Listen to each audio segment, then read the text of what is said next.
Hey, Tom, we haven't seen you in a couple weeks. Oh, yeah, I'm here. I'm back. Couldn't miss it. Awesome. You all caught up? Oh, yeah, totally. Caught up on Kamen Rider Saber. Good job, bud. Oh, and Kiramager? Yeah, and Kiramager too. What'd you think? What, of Saber? Yeah.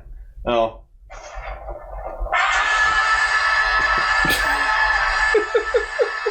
Seven seconds! Cue the roll call.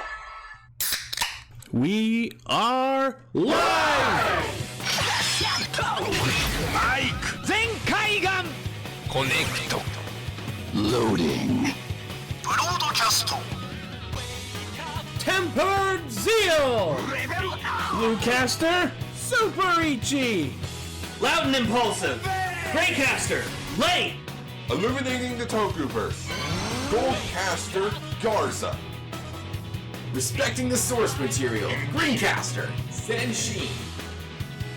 Quick on the draw and draw on the quick. Redcaster Savage Fox. Broadcasting hundreds of opinions across the world! Radio Sentai Castranger! Welcome to Radio Sentai Castranger, episode 316. Gulpin. Gulpin. Who the fuck gives a shit about Gulpin? Gulpin my Gretel nuts. No, I actually... How weirdly appropriate since we were just watching Guzzler. I actually- but nuts to gulpin. I actually like Swallow Up more because... you heard it, Lane, like swallowing. No, I prefer Spitz. because the first time I ever saw him in like 3D, he did an animation where he like opened his mouth really wide, and I was just like, ah! So... Alright, so, if you are tuning into us for the first time, thank you for checking us out. We are a Ultra Beast team of casters who get together every week. I don't know. I'm coming up with these out on the spot. You shouldn't be. As our leader of the show, you should probably write a ton of these down.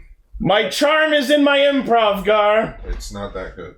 Alright, I got this. You want me to pull one off the top of my head? Go. Hello, welcome to Castranger. We're a bunch of people who have nothing better to do than watch Japanese shows so you can hear about them. If you like Japanese shows, that's good. If you don't like Japanese show, you are in the wrong place. And please leave. Or Yes. maybe you should watch Kamen Rider. Start with Double. It's really good. Yeah. Or Put out not. a spread. Other than that, we will ask you politely but firmly to leave. Yeah.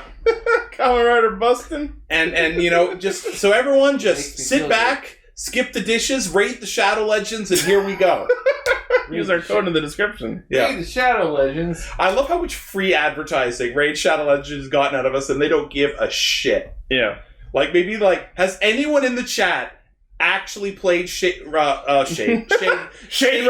Yeah. Has anyone actually played Raid Shadow Legends? And if so, was it because of us? Because if we got one person playing that game, they owe us some sweet, like... No, instead we should be promoting Genshin Impact, because that game is actually good. Yeah. They owe us some sweet things. You know what? You know fucking what? What? Raid Shadow Legends commercials are actually not annoying. You know what's fucking annoying? AFK Arena.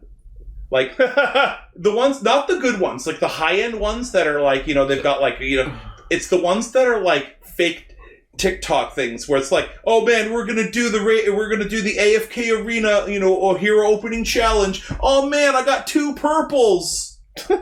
Or the ones Gingaman. or there's one where it's like a guy sitting there and there's like this character from Raid Shadow is like, oh man, this game looks fake. You can't possibly get that kind of upgrade. I'm gonna report. Don't report. You can actually level up this much. And I'm like, oh, my favorite are those ads you see on Facebook. And it's like for one of those like shitty like solve the puzzle games where someone either gets saved or buried in lava. And then half the time they actually have the audacity to say shit like, oh my god, it's the actual game from all those ads! You fuckbags. It's never. And the thing is, like, you click on it. Like the one, with the Commissioner Gordon looking dude. And Gordon's alive. Anyway, with the Commissioner Gordon kind of dude, and he's like crawling around, and that is a fucking like garden simulator. Like none of that happens in the game. I just don't care about All right, we've mooted long enough. I actually kind of want to do like a video where I just like fucking just show the worst of the like the clickbait ads, As opposed to Will Smith, who's Thank all you. about the best of the best. Yeah. Sir. Dishonored. Welcome to Earth. Yeah. Dishonored. Okay, back on topic. Oh yeah, here we are, a bunch of people who should be talking about Kamen Rider, Super Sentai, and another thing, but spend most of the time talking about a fourth thing. Yeah. So this week we are talking about Kamen Rider Saber Episode 7, Kiramager Episode 28, and our feature topic is the first 2 episodes of Gingaman. Alright, you had your one. That's it. Oh, I got one too. Oh. No, that's I get one too. Nope. Ginga, ginga, ginga, ginga, ginga, ginga. You know, like that guy on TikTok? it's Seijuu Sentai Gingaman. Okay, Thank you. I'll talk about that later. Because I went in, I'm going to say it now, I went in going, fuck Gingaman, I hate those fucking suits. You know what? Fuck you, Gar, I'm going to make fun of Gingaman. And then a thing happened. Thomas Smallhouse grew 3 sizes that day. But then it collapsed into itself. Not even Made he a could black hole. contrarian something this good. Yeah. All right, we'll get into that. But first, Oh yeah, we have to talk.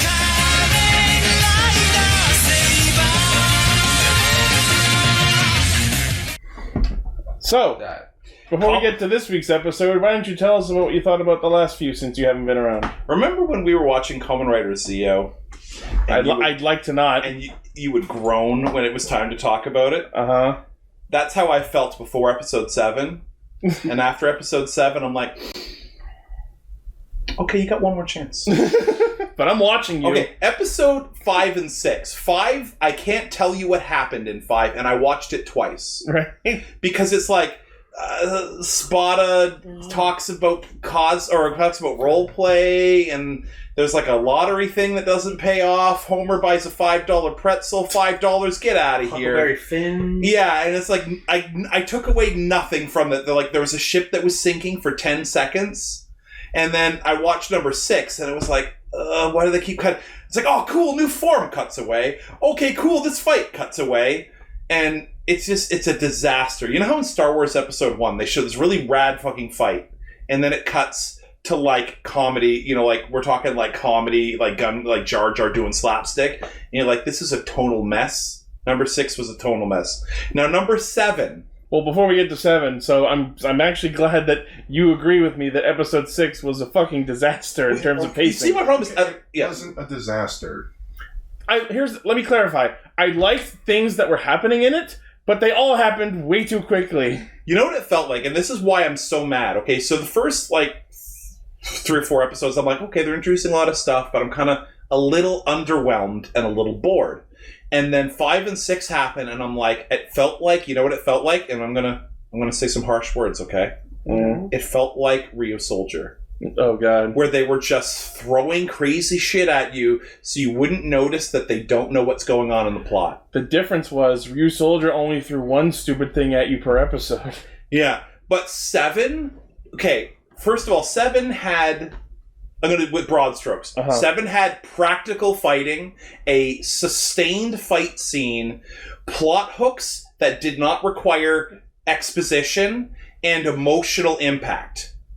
Not much of each, but enough that I'm like, okay, more of this, please. 7 was a vast improvement over episode 6, and Yeah. I feel like we're headed... I won't say it's back to the quality that the first 3 episodes were, but we're definitely headed in the right direction. Yeah, I'm hoping that this is, gets better.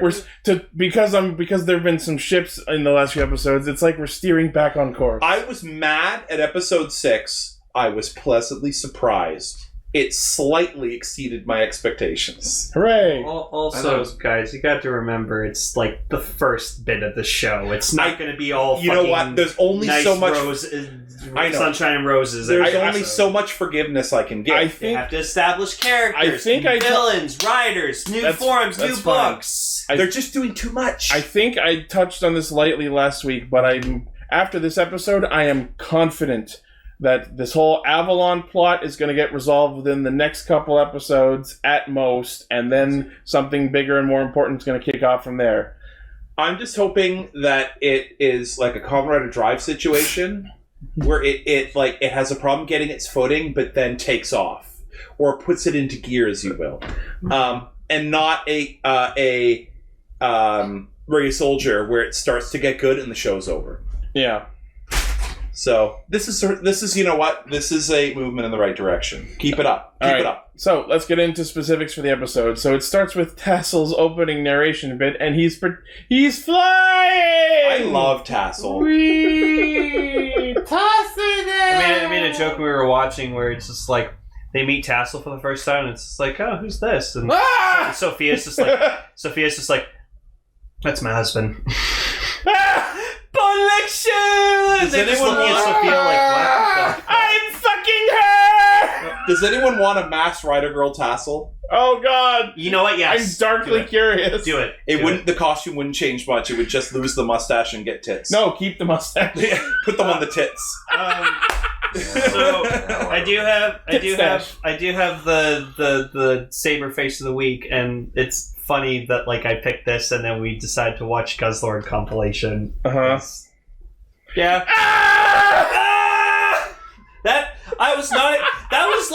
This was the equivalent to like when the Terror Dopont, like the big part of his head came off and turned into a fucking horrible monster. This screenshot makes it look like a Golbat or something. It's just a mouth with limbs. Like, he was ready to scoop May up. Like, that's how big his mouth became. He's like, I'm gonna get her in one fucking bite. Or Beetlezeus. You say his name 3 times. Yeah. Tassel. Oh yeah, but we'll get to the Zeus thing. So yeah, the opening bit is Tassel flying, which is hilarious. Because it's like purposely bad. Yeah. Yeah. You can tell he's just like standing on one foot and going, woo! You can tell the actor's having a fun time with it too.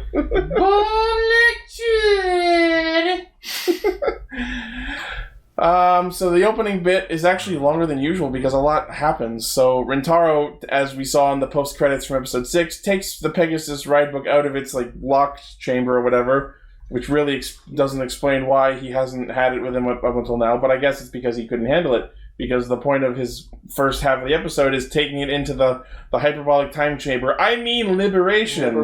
Which is just a dark room. He needs to get stronger if he's going to surpass Goku. Yeah.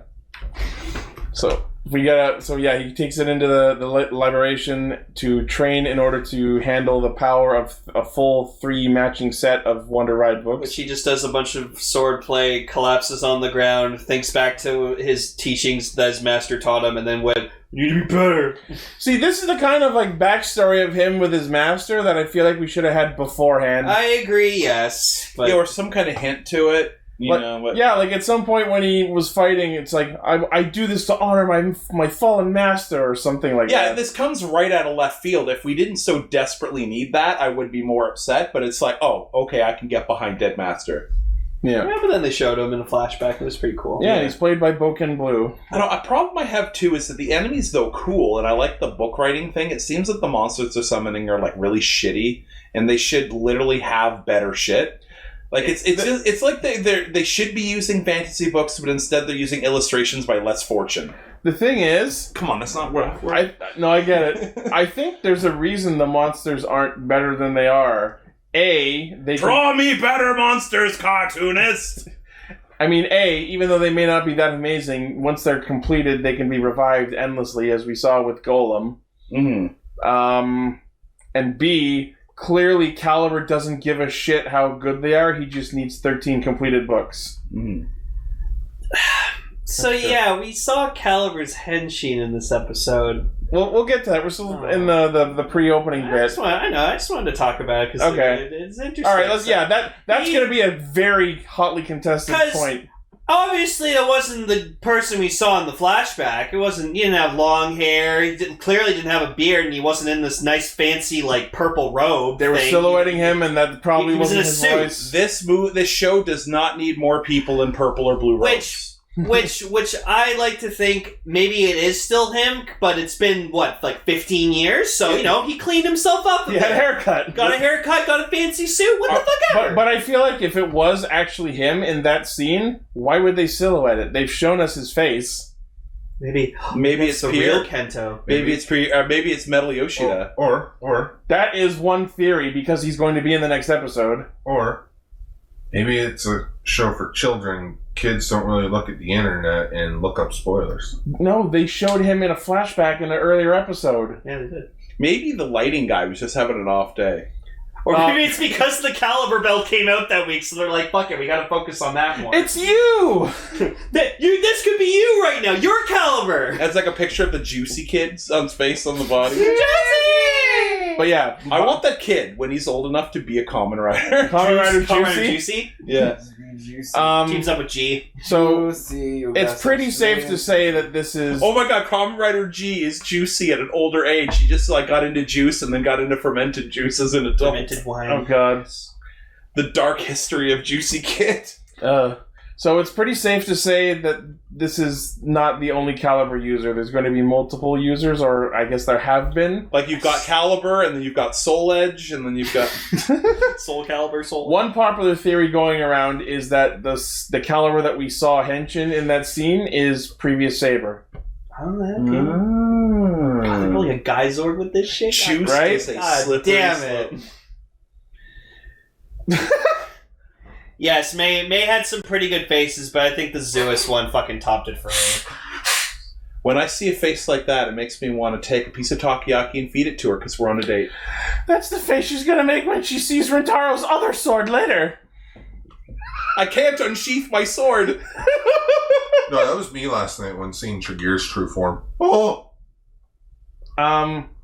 But yeah, so, before we move on from that, yes, so it's clear there's some sort of secret identity fuckery going on with Caliber, probably multiple users. Maybe I was right and Caliber's power set really is some sort of symbiotic parasite jumping from host to host. By the way, where's the owl in here? Like the owl thing you got? Which one? I was told you got an owl thing. Somebody told it to me. What? No. Yeah. Somebody told me you got an owl in here. Okay. No. Is this a bit? I know what you're leading to, and I'm not saying it. Ah! He wants me to say, whoo! Yeah, whatever, up dog. It's been a while. I love Up Dog. Yeah. Oh, there's one in the chat. There's an owl. There's a fucking owl in the chat. Yeah. Anyway. But yeah, so Thank you, I'm looking forward to learning more about what's going on with Caliber's secret identities. It's my secret identity. Yeah. Fuck owls, that's right. But yeah, so regarding the whole opening bit where they figure out, Toma basically spells out the whole plan with Avalon being in a parallel dimension. Mm. So let's count this up. So we have normal Earth, we have Wonderworld, we have Avalon, and then as we see, there's a world between worlds that they used to get to Avalon. That's like 4 worlds. What about Waterworld? Where does that come in?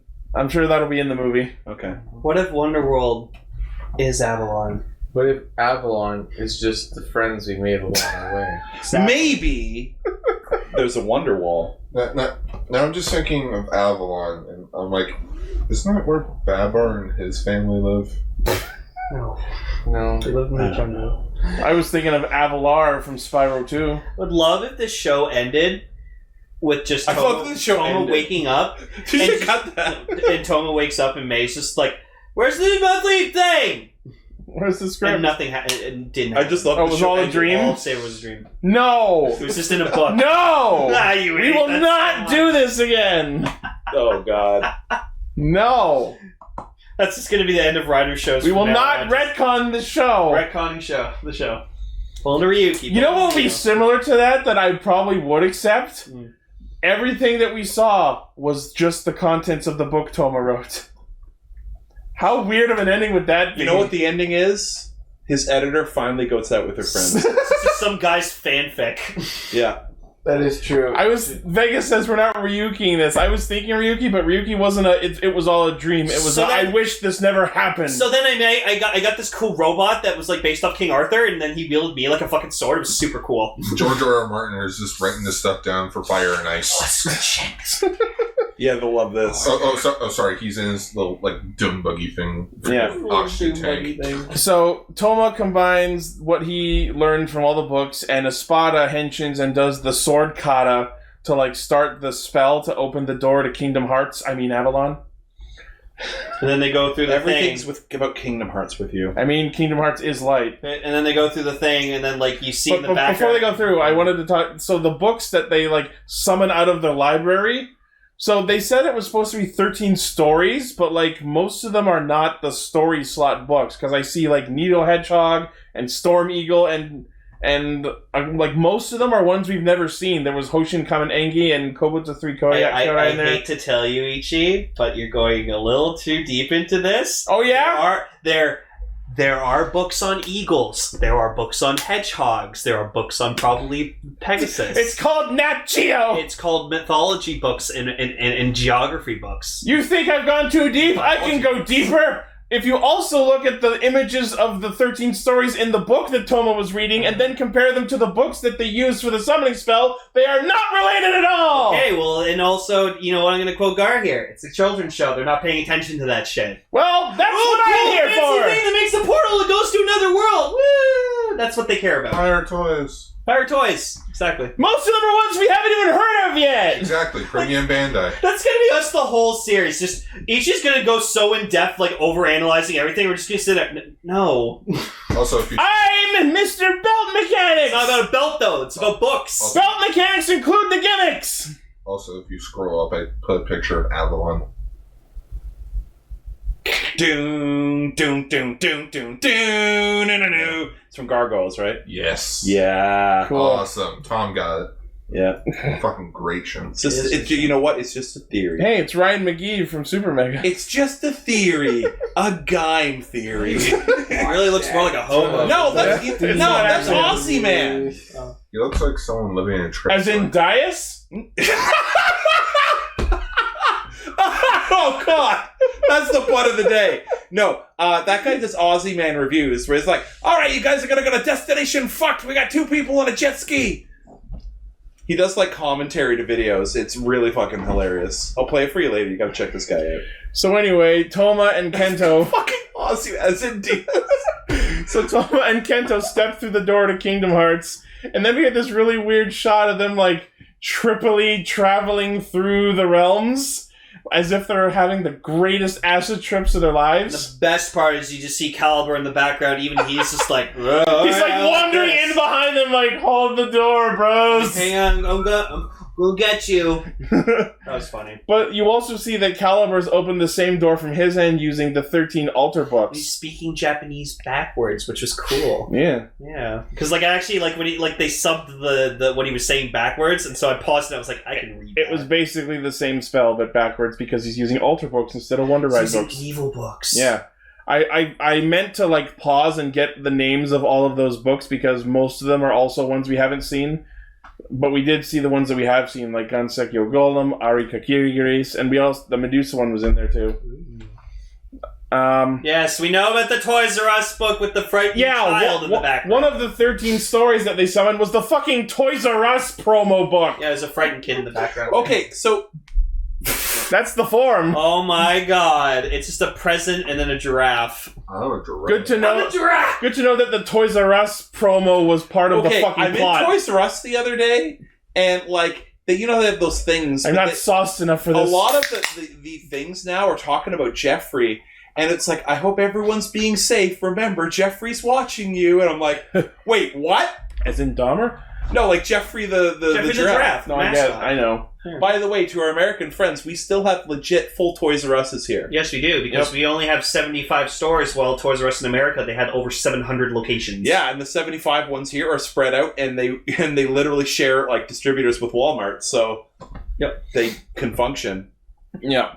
So Legiel summons the Medusa Megiddo, and it wasn't hot. No, just turning people shit into.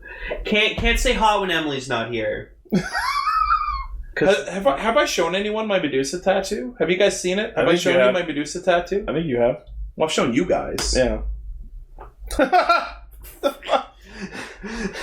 Oh shit! May's the best pastry. Yeah. Gross.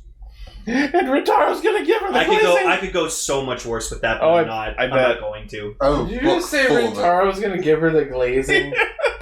That's worse. That's awful. I was going to say cream pie, but I'm not going further. He found a new spot to sheath his sword. Oh! Yeah, hey, he's gonna be riding something other than a lion. Shishi no nugget. Yeah. That's my Medusa tattoo. That's pretty cool. So Medusa starts getting people stoned. What was weird to notice is that like everyone she attacked had like fallen over. Like there weren't any statues of everyone just standing. They were all like on their ass. You know what? Okay, so I gotta throw this to Gingaman for just a second, okay? So we saw them to get turned to stone, which is obviously a black and white filter on a paused image. Yeah. They did that in Gingaman in, 1998? Yeah. And just how far that shitty effect has come. Yeah. It's still shitty, but it's not as shitty as it used to be. I've seen another, like they did in Power Rangers as well. They've been doing it for a while. It's the freeze frame, like stone filter. But I mean, like, it's come a long way, that shitty effect. They've been doing it. That means they've been doing it for like 40 years. Man, I hope they've had time to recharge. Yeah, anyway, so we get to see Ogami and Ren run to the battlefield and fight with Medusa, Legiel, and Zuos. They're all out there. That fight was fucking rad. It was so good. Yes. Pretty good fight. We get to see Kenzan and Buster Henshin do a double Henshin. We still don't have a CG Kenzan Henshin, which I'm disappointed about, but whatever. Yeah. He's too fast for it. Am I the only one that like, the CG's fine, but I want the suit battles. I want the fights. The simple, like, little bit of CG. I'm all for the proper, like, practical fights and battles and such, but as someone who grew up with Digimon and Sailor Moon and shit, like, cutscene style transformations are like my fucking crack. Like, you've heard me, I don't know which episodes you were or were not on, but I've been gushing all over those ever since episode 1. Oh, yeah. Also, so we cut back to the realm between, whatever the fuck you want to call it, where Toma and Espada run into Caliber. And I will say, even though I was hoping for Caliber to get a CG Henshin scene like the others did, the fact that he didn't here is actually pretty epic because they make it look really, like, menacing and ominous. Yeah. I just love that he has to, like, slam his sword down on the belt to, like... That's just the way the toy was designed. No. Okay. I kind of am sad he didn't get, like, his own, like, kind of, like, evil version of the sword driver. I think that would have been cool. Yeah, I don't know. Oh, well. And then, just to add insult to injury, Espada goes Volume 2 with no Henshin at all. He just walks forward and then he's in the form. Yeah. It's like a roll into the next scene. I feel like this is where we should have had Espada's Volume 2 form debut, where he fights this evil character who may or may not be his father. And it wouldn't have taken away from anything, because the scene he's in has enough emotional weight that it would have worked. Yeah, because this could have been like, I'm finally going to take you down, father, and then we could have had like, oh, I'm not your father, or whatever the fuck. I'm not your father. Yeah. Life is the father. I'm not your father.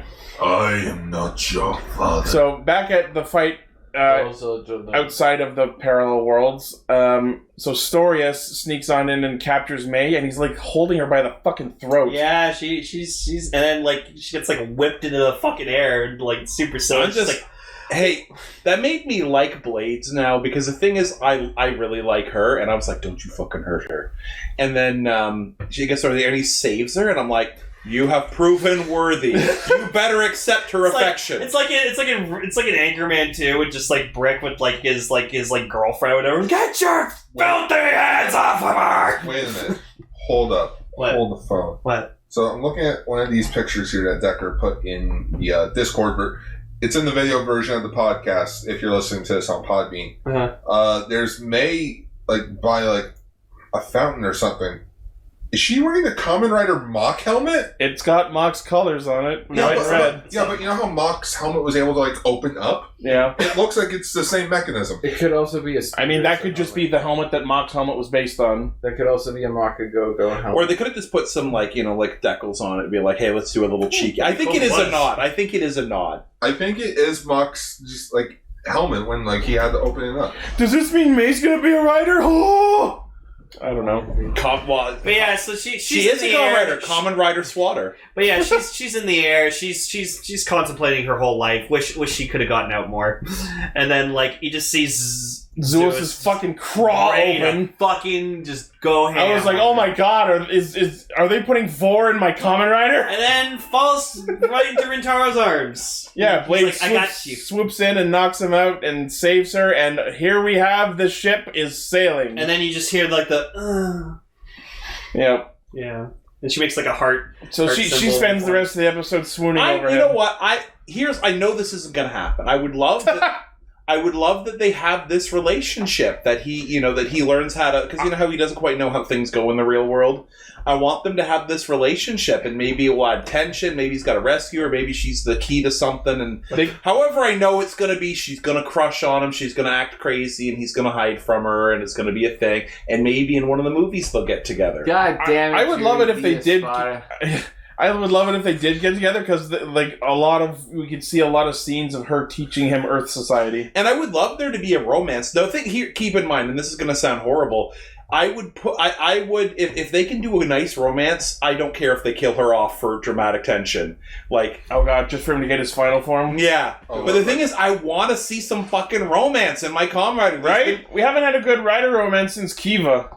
But Drive had one, but it was like hinting at it, and then in one of the movies, we're married now. They skipped all the good bits. It was just a whole series of will they, won't they, and then the movie. But guys, this is a boy show. Boys like romance too? No. They think girls are ugly. Yeah.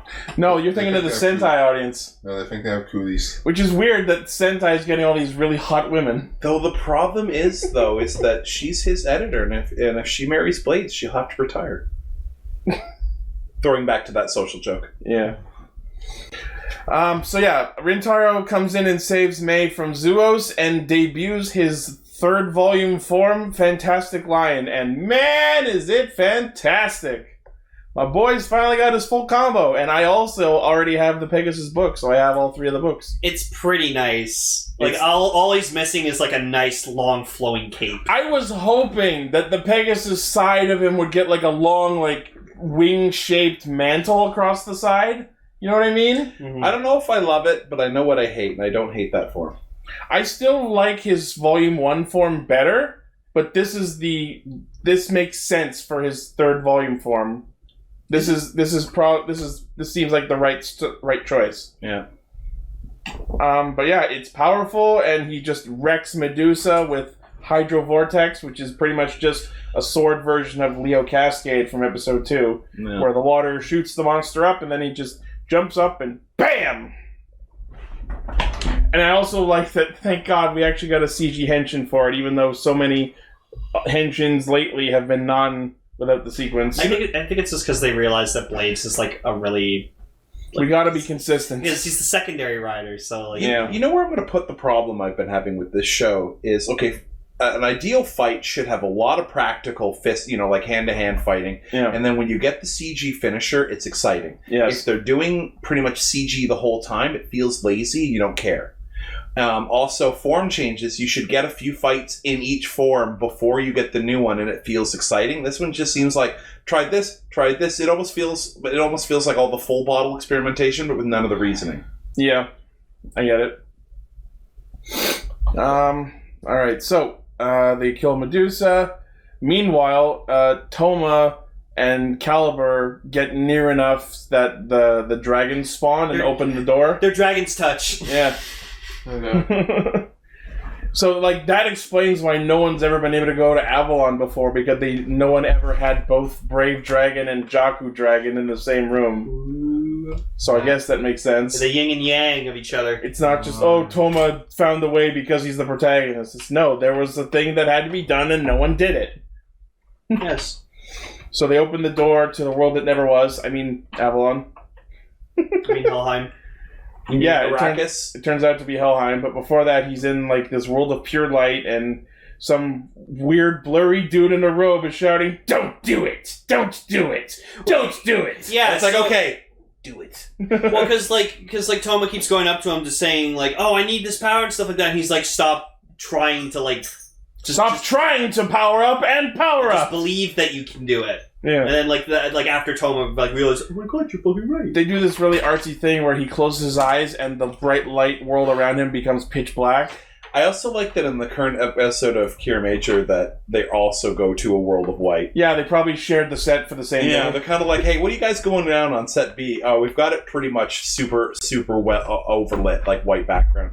Oh shit, we got an Aladdin thing to shoot. Let's do it. Yeah. So yeah, the whole thing with like he closes his eyes and the world turns black, and then he grabs the book, and then it's back to the light world. I like that idea. What I didn't like is the fact that it was swapping directions. You know what I mean? Like he's facing right at one point, and then he's facing left the next shot. Yeah, it's hard to watch. It was a little jostling. But yeah, he grabs the King of Arthur Wonder Ride book. King of Arthur. You're not the king of me. Yeah.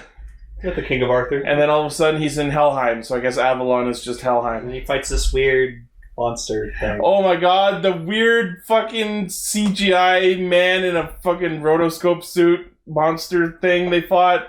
I know, I didn't think it funniest was, thing. I don't think it was that bad. Like, it wasn't terrible, but it's clearly just a dude in a suit going, "Rah, rah, rah, rah, rah, fire! I think he should have fought Brave Dragon to like really test himself. That would have been Let's awesome! conquer your dragon. What is he, a Mystic Kamen. Knight of Tirnanog? A wizard. How about that armor? Fire within me! How about that armor? But yeah, so he unsheathes his sword and powers up with the King of Arthur Wonder Ride book. Oh my god. What? Just redo. Have Mystic Knights. Adapt Saber. Make it Mystic Knights. You got Saber, that's Rowan. Yep. You got fucking Ivar, who's Blades. Uh-huh. Buster, Angus. Uh-huh. And then, I don't know, Kenzan could be fucking Deirdre. I don't know. And that could work! And That's not bad! That could Tinkerbell work. as that fairy. As Aideen. There you go. I'd like to see that. That'd be interesting. Saber is really just Hey, it can happen. so many things. Haim Salt will do anything to make money. Someone shop that, the fucking Saber poster with like Mystic Knights. Isn't he the one making all those god awful like fucking Steven Seagal movies right now? No, Heimstom's retired. Oh, is he? Oh, he's done. Remember he made that really terrible Addams Family reunion with Tim Curry as Gomez, which you would think would be good, but he was the only good thing in that movie. Oh, that's right. So one thing I took particular note of when Saber went Dragon Arthur is it didn't have a unique chime. It used the Wonder Rider sound, which means the King of Arthur book doesn't belong to Saber. I would love if Caliber used it. That's what I've been hoping for because Caliber needs to get Excalibur. It makes too much sense. And then Soul Calibur. Soul Calibur 6 out now. Yeah. With Tubi. And then Gun Calibur. Tubi's in it. Tubi's in what? Tubi's in Soul Calibur 6. Yeah. So like the King Arthur form is all right. Like it doesn't look good on Saber. I think the blue really complements his red on his suit. I don't like it. It's a really weird pale blue shade, and it doesn't go well with his deep red. It baffles me. This feels like it's like everything you'd want for like a form, but like it just You know, I'm not shocked, Ichi. I would like to see the Arthur form on Blades, and I think I would like it then. You know but what you the do? mech we're going to see in the next episode is so fucking jarring that it just. You know what you do? Is that the sword thing, mech? Yes. You know what you do? You get the RKF of fucking King of Arthur or whatever like that, and then just play it on Blades. Maybe. Yeah. Because the RKF figures can do that. You can swap things. Yeah. Yeah. Is the RKF or the Soto stage? No, the RKF I think can swap forms. I have the RKF of Blades, and I don't think it can do that. Oh. Unless I'm wrong, I don't know. No, I think Pull it apart. What does he become when we do this? just He the- becomes Soda? broken. Yeah, it's because it. And if I want to get the Soto stage figures, I have to buy like a box of 4 different See, ones. that's why I miss the old gimmick rider figures because they were really fun. Like the tire chain series and shit like that. Like that was great. So I'm theory crafting that King of Arthur is going to be more plot relevant later because they're talking about now the trial begins, and I'm thinking, wait, didn't he just kill the monster? Don't mention Pendragon. Ichi and Paul love that series. Yeah, we've read the Pendragon novels, but they're not related. See, I wanted to read it, and then I found out my favorite character from the first book fucking dies in the second book, and I was like, well, fuck that. I don't want to read if he's not going to be in it anymore. Are they like a personification of King Arthur? It'd be cool if there was like a version of King Arthur was like a hot girl. Oh wait, there was one of that. Yeah. And it was Saber. Never mind. that you ever take like a logic journey in your head? You're like, oh yeah. Oh, wait. Yeah. Oh yeah, that's right. And it's Saber. Yep. I just reeled her two name. Oh, also, like, did we mention the scene with Slash where he was sitting there being like, "No, thank you. I need more time." Oh, okay. A thing that I loved, which was good, was the weird comedic thing of just like, there aren't any forbidden books here. I don't know. He looks over to where the forbidden books Definitely are. not where I'm looking. He runs over, goes, "Is it this one, this one, this one?" No, it's this one, this one, this one. Fuck! Ichi was saying like, "Oh, he might just be like super." Like, what were you saying about Slash? That he thought that he couldn't lie. Yeah, Like, he maybe couldn't lie? he has some compulsion with him that it's he can't lie. not like that. It's just he can't lie well. Yeah. Yeah, he's not. It's like tricking. No, but I feel like if it was just that, he would have like when Toma goes like, "Is it this one, this one, and this one?" He would have just went, "No." No, it's one of those things like, "Hey, are you cheating on?" Or it's like I heard you were cheating on me. What? Who told you? You did. Like, it's one of those situations. I'm sorry. You got me. Yeah. Wait, how did you know about that? I didn't, baby. You just told me. But yeah, there was this one shot of Sophia telling Daishinji that he should take up his Slash powers again, but he's like, "Oh, I need more time." No. I'm still mad about my feud with Kamen Rider Axel. Guns N' Roses joke? Yeah, no, I don't know if we mentioned that last week, but I think we were actually correct when we said that Kamen Rider Slash is actually a Slash reference, because A, the name, B, it's sound themed because Slash the musician, and C, he's pink and has a gun sword, Guns N' Roses. Oh my god. Also, Sophia, Slash, maybe you should, like, maybe it's time. Slash. No. Slash! Rider of the universe!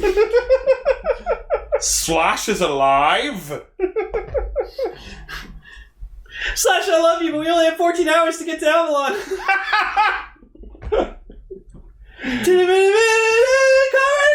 Wait. It's like, I think you should be Slash again. Lying bitch. Who thinks we should do, at some point in the future, that we should review Flash Gordon? I was just saying I haven't seen it, but I'd be down to watch I it. haven't seen all of it. I've only seen is bits a and pieces. trip. It's It wonderful. looks like a trip. But like Timothy, You know Dalton what? You is, know like, what my it feels like? favorite British actor. It feels like big budget tokusatsu because the effects are like tokusatsu good. Well, Blaze called us cowards. Now we can't do it. That is to say, they're shit. Vegas's Skullman's wants are being triggered. I was actually hanging out with my friend Ash, and we were in Toys R Us, and oh my god, Slash was not in Phineas and Ferb. Oh. they walk into an island, like, oh my god, there's so much Bakugan here, and it all Did looks. Slash show up in Phineas? She showed him in Phineas and Ferb. Yeah. Oh my god. For the movie, they got him to do the end song, Hey, look, it's Hansel and Gretel. and in other episodes, like for our contestants, we have the mayor of the city, the one who's holding the contest, and Slash. Wow. I feel like he needed a paycheck that week.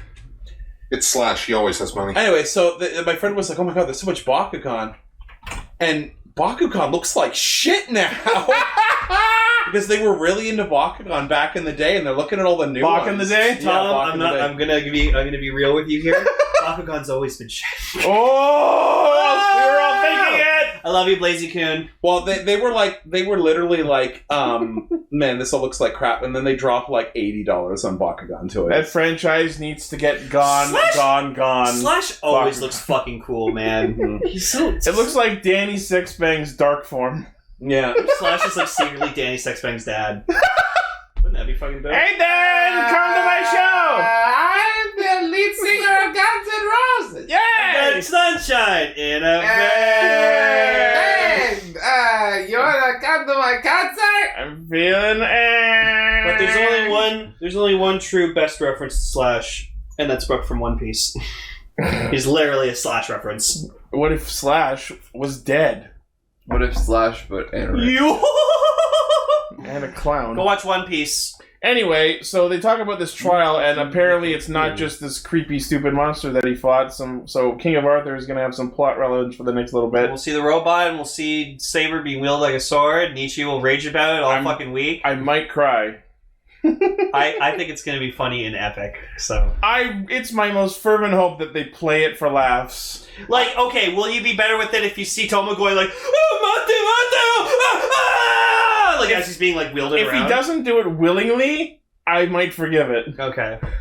Like, maybe Arthur has a will of his own. Yeah, maybe the robot's sentient. I need a sword! You'll do! Yoink! I'm sad we never got like a King Arthur Ganma or like Ghost or something. Like Parka.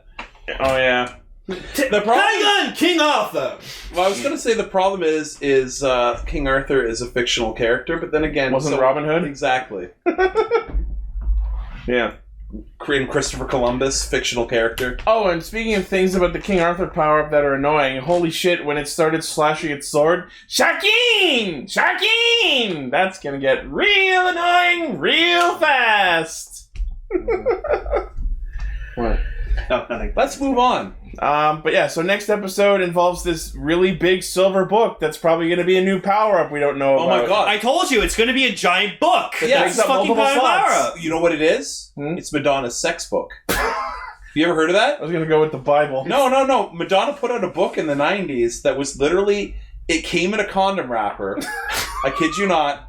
And it was, like, stainless steel, like, metal on the front and back with, like, things. And it was just photos and poems about sex. Okay. See, there's only two things I want to ever remember Madonna for. That's not one of them. One of them is that, Lane, song. Lane, are you about to insult Madonna? No. Because please No. don't. Two great things. That song Ray of Lefty Light. and righty. That song Ray of Light that was in that Windows XP commercial. Look it up. It's fucking great. Oh, I like and her in Dick Tracy. Oh yeah, she was. That movie was underrated. That movie's a very, very guilty pleasure of mine. I love it. But yeah, so also in the next episode is, yes, the fucking Arthur mech. And there was a shot of Ogami getting stoned. So this could be how he dies. I don't think he's gonna die. I think he's just not gonna be in the show for a bit. This is the book I was talking about. Oh. No. This is what's going to happen. He's going to turn to stone, and then we're going to have two little kids take him to Central Park. They're going to, snap their fingers, touch him. Oh, he's gonna come to no. life. That could you. See, Paul gets it. Paul gets where I'm going. No, that kid's gonna show up and be like, "Give me back my dad!"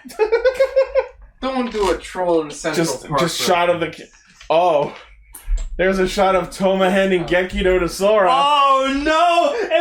Did I actually call it? Oh no! Oh, he's gonna train in Liberation for like a fucking like Come year. out as an adult. Come out as Dante's actor.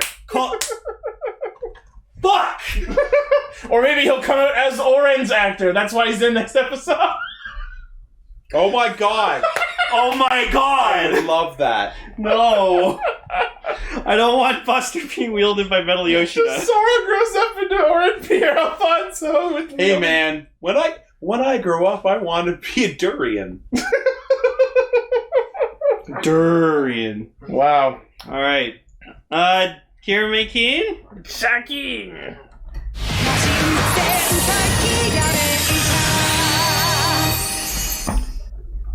He's letting the heat out. I was gonna say Thor. Alright, so, Kiramager. I told Yeah, you. I'm caught up. Cool. Yeah, it's good. Shiguru is the best character in the show. Yeah, That's all I'm saying. We've said this several times, but every time shit like this happens, it just reaffirms Shiguru is best Kiramager. Like far and beyond. I wouldn't say he's my favorite blue, but he's my favorite, like... I still hate the suit. Naughty guy! Because, like, as a Kiramager, he's pretty cool, but, like, I love Shiguru, the character. Yes. Oh my god, I have an exclusive photo. Uh-huh. It's a photo of Ichi's imagination. Uh-huh. This is what it looks like in Ichi's head. Pictures then. All that. Okay, so yeah. That's basically my FF14 character without the elf ears. His song, Perfect Blue, was so good. Unfortunate name, though. Well, Wasn't expecting that. I hope we get a full music video. I mean, the ending kind of was. I guess No, but they gotta cut that shit into it. Yeah. Yeah. Like, someone's gotta... Each of you could do that, right? Come on. Like, yeah, the ending You know song... what? You should make a music video with that thing in it, and then put it up, and 2 years from now, we'll get a whole bunch of new followers. You should make a Final Fantasy 14, like, GMV using Perfect Blue about your character. You know you could do that. I could, but I already made a music video about my character. Come on! Be up your own ass, Ichi. Let everyone know about the great Sir Knight Alexander of Eorza. I don't know. Eorza. Yeah. I know Paul's gonna hate me for saying this. Uh-huh. But that song reminded me of Kenny Loggins' "Your Heart Will Lead You Home" from the Tigger movie. Oh, for fuck's sake! Remember that time we were playing Frontline? I convinced everyone in the group you were a bot. Yeah. Every time we do PvP in 14, I always started off by announcing that everyone should just be peaceful and just click their points and no one kill each other. One time I actually got voted out for it. So yeah, this episode begins with more King Oradin with the Diamond Key. So now Jewel can rule the Oasis. Yeah, I made that reference too. I was like, what's this, Ready Player One? Oh my god. So Jewel found Kingdom Hearts. So in the we just realized that in Frontline Final Fantasy, I convinced them you were the imposter. I like that you fucking got that. See, no, like what you were just talking about that you got kicked out for, that's like you playing Among Us and like doing an emergency meeting and just saying hi. Yeah. And everyone votes you out because you're wasting their time. My favorite bit of someone pulling the emergency alarm is this one YouTuber I watched, Tate, played it for the first time. Blaze just found a Guzzlord in a Max Layer. Oh, nice. Hell yeah! But yeah, this one YouTuber I watched, Tate, he like did the admin card scan for the first time ever, got it on the first swipe. Oh, okay. Alright, enough. And was You promised, Tom! And was so ecstatic that he like ran to the emergency button and called it just to tell everyone that he did card swipe first try. I hoped one day I do it. Yeah. We need to play more. There was actually a touching moment featuring Mabushina and Jewel. Oh, Sheena. Yeah, where Shiguru's practicing his line for his next production that he's in. And Mama's just like, don't cry because then I It just so happened to be have relation to what they were talking You about. know what? With Shigaru, he's Shiguru. best. Shiguru. Shigsy. Yeah, good with Shigsy. Is he's best? Okay, you know the episodes where he had a plot episode weren't nearly as good. Yeah, like that. Wasn't nearly as good as episodes where he's got great moments. Yes. He's like Wolverine is always better when there's other X-Men around. And the thing is, like, the less that you need... Okay, so the less you know about what Shigsy's up to, the better. So the fact that Shigsy kind of, like, you heard a little bit about this thing, but it was really focused on Red trying to lead the thing. And, was really focused, and then, like, Shigsy's doing this crazy... Shigsy. Shigeru Miyamoto? No, that's his name now, Shigsy. It's all about Shigsy. Somebody's got to put like a really sexy photo of him and just write Shigsy or like in cursive letter. Shigsy. Well, now I'm just thinking of Ziggy. No, but imagine like, okay, so is it like the less we know about his personal life and his background, the better? Because it's for him to be a cool character. It's like Dan Caroto. It's the mystique is better than what you learn. Shigsy Naughty Boy. Everything you just said right there about Dan Caroto is wrong. No, well, Dan Caroto, you kind of learn he gets demystified by the end. Fucking dropkick that piece of shit. Anyway. You do not talk about God that way. Gar hates Genmu more than anyone else on this planet. Alright, we've had He is a god! You do... Blasphemer! Then in that case, there's no God.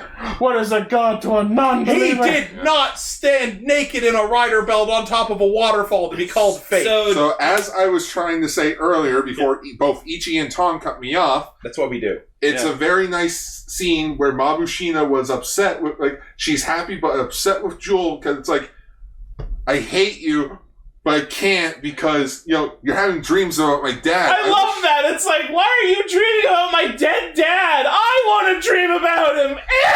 Well, like that's the thing. So I don't think my theory is right about him being like a reincarnation of Aladdin. But I actually still don't count that out yet. Who knows? But I think what it is he has like his essence, his spirit. I have a feeling, it's some Kingdom Hearts shit where like Ventus's heart rested inside Sora. Okay, I'm giving you one more Kingdom Hearts reference.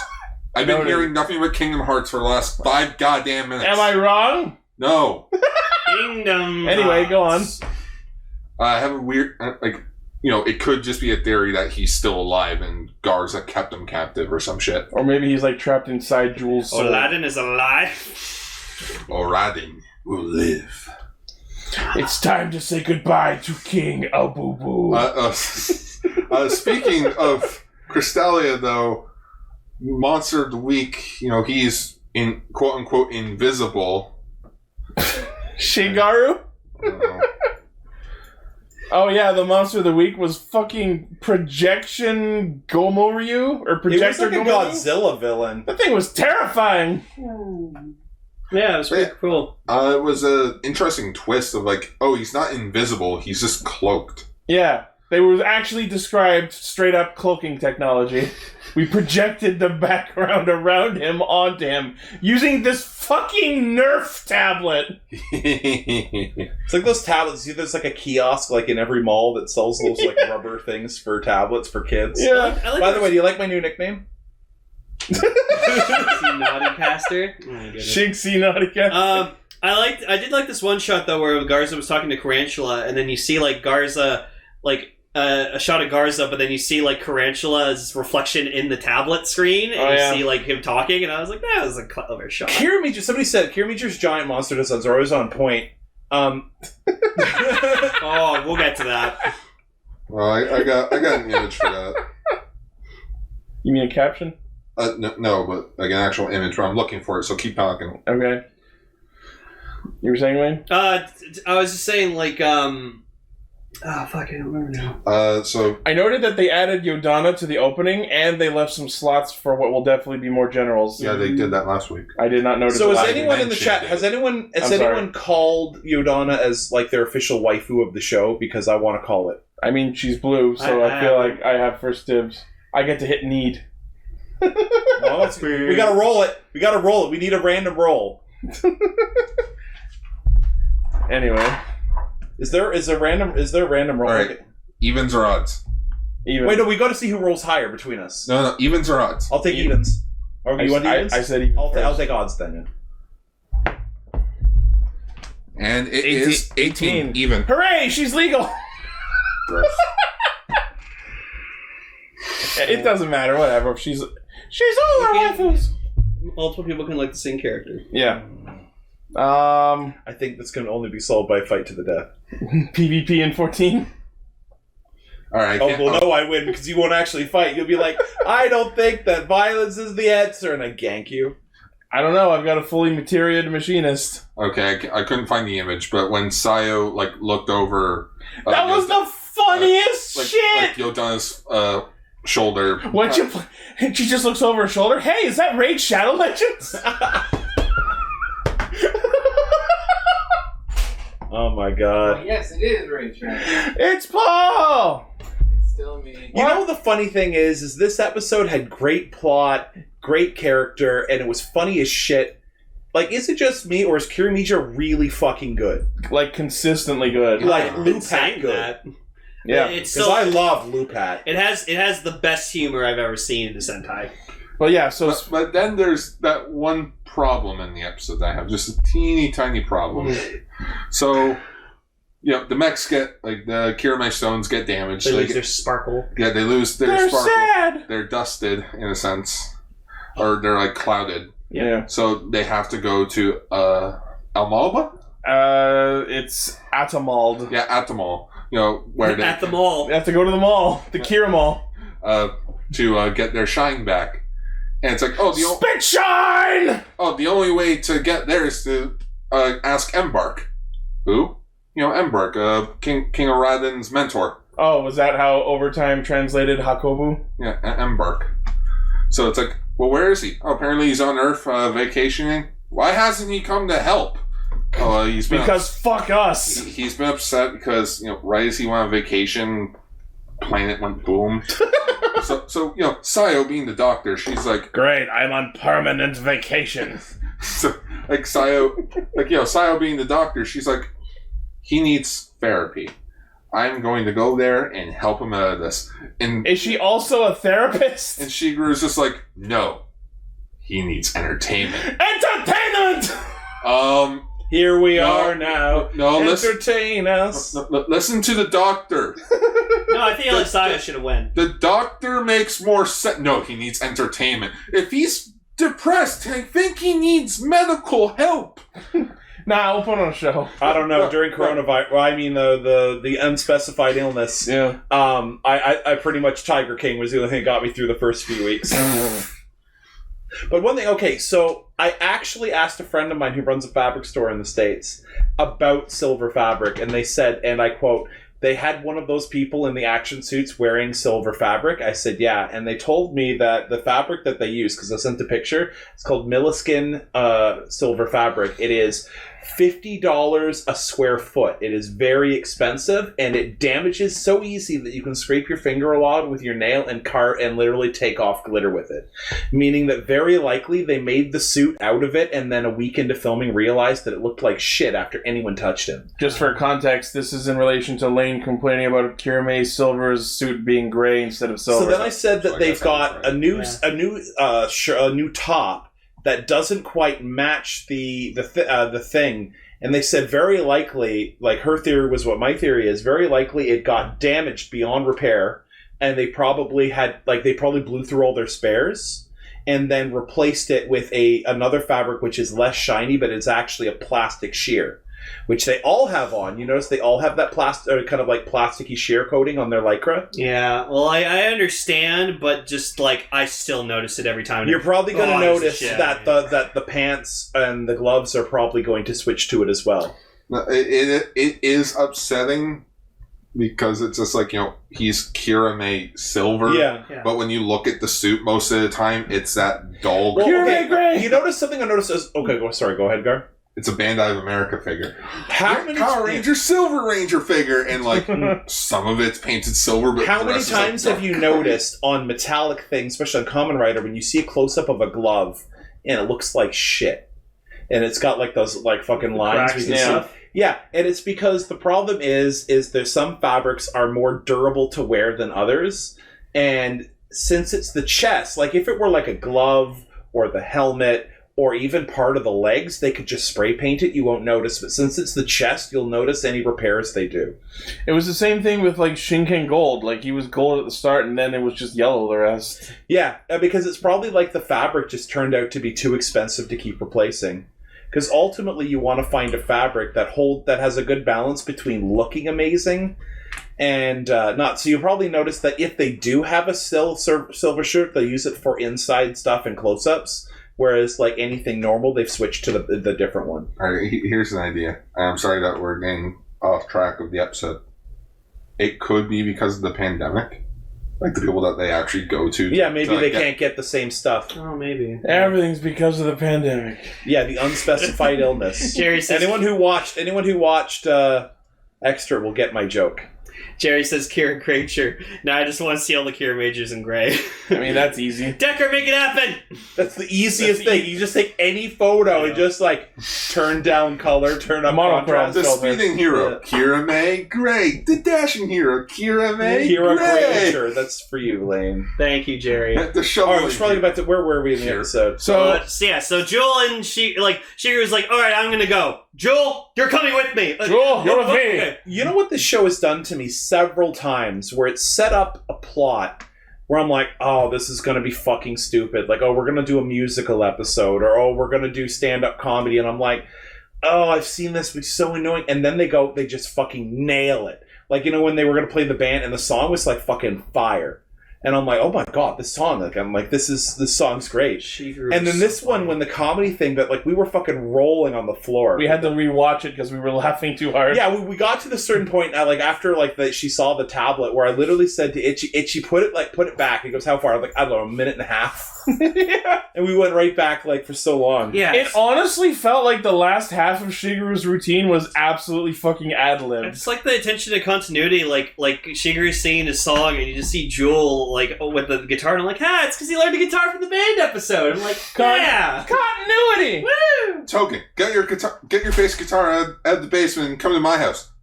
I don't have a bass guitar. Token. I'm not going to finish the rest of the joke, but you get where I'm going. You have a bass guitar. Yeah. You have a bass guitar. And then he shows up with it, right? Yeah. Hey, I actually did have a bass guitar. But I don't know. This show, like, okay, well, watching Ryu Soldier, I liked watching it with you guys because it was so terrible, but like whenever I'd watch it alone or just like watch it without joking, I'd just be like, oh, this is such a slog. This show, I keep tuning in going, Kiramager's just the Super Sentai, and then like 5 minutes in, I'm just like, yeah, I love this fucking show. Right? Like, he's just like, he's doing this comedy bit, and then like, he sings this song, and you just get like the music video of him, like with the wings. Oh fucking my god! kill me. I was not expecting that to happen. And I'm like, where's the full music video? They didn't have to, but they went in on that Man, scene. if only we had a good picture of Itchy's face. I want to put your face on that flying character. Please, no. Now I'm just thinking of Lupin. Put Cernight's face on. Someone put Thomas' face on that shot. Yeah, whatever no. the... No, what you do is that you have the shot of Shiguru flying right next to dancing Lupin Blue. Yes. And So yeah, I don't know. The funny thing is, it doesn't feel like a Shigsy episode, but it is a Shigsy episode. You know what I want to just call this episode? On the Wings of a Ranger. there you go. It's great. You know what you gotta call it? You know what you gotta call it? Enter Shigsy Naughty Boy. Come on, enter Shigsy Naughty Boy. I feel like that's more of an extra On joke. the wings of Shigsy Naughty Boy. There we go. That's both It's jokes. a little long, but I'll edit. That works. But yeah, then it just it cuts to Yodana, whatever, just on her tablet and stuff, and just Sayo just came out Hey, what's of it do? nowhere. What's it do? He just sneaks up. What you doing? The thing is, okay. No. Itchy. What you doing? Ew, what does this button do? No, please, do not touch the button. But yeah, that fucking killed me. I was not expecting her to just pop it, and then she's like, "Oh, I'm just doing this." Oh, it's the evil tablet that controls the monster's ability. What you doing, Doc? Making rabbit stew. Looks good, Doc, but you're missing one thing. No rabbit. Needs more rabbit. Looks fine. Never What's heard going of on? him. What's going on here?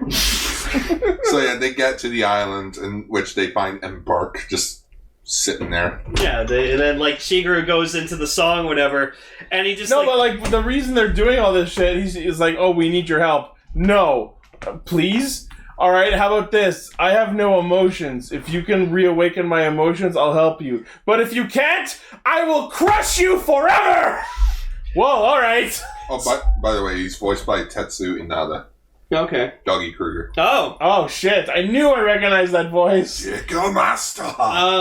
So yeah, Shiguru stops the song, and then he's just like, "Oh my god, I realize now, you have nothing. Everything you had was lost." And he does the whole line from his production. Yeah, he just does this whole shtick. He just starts crying from him. And you just see him no.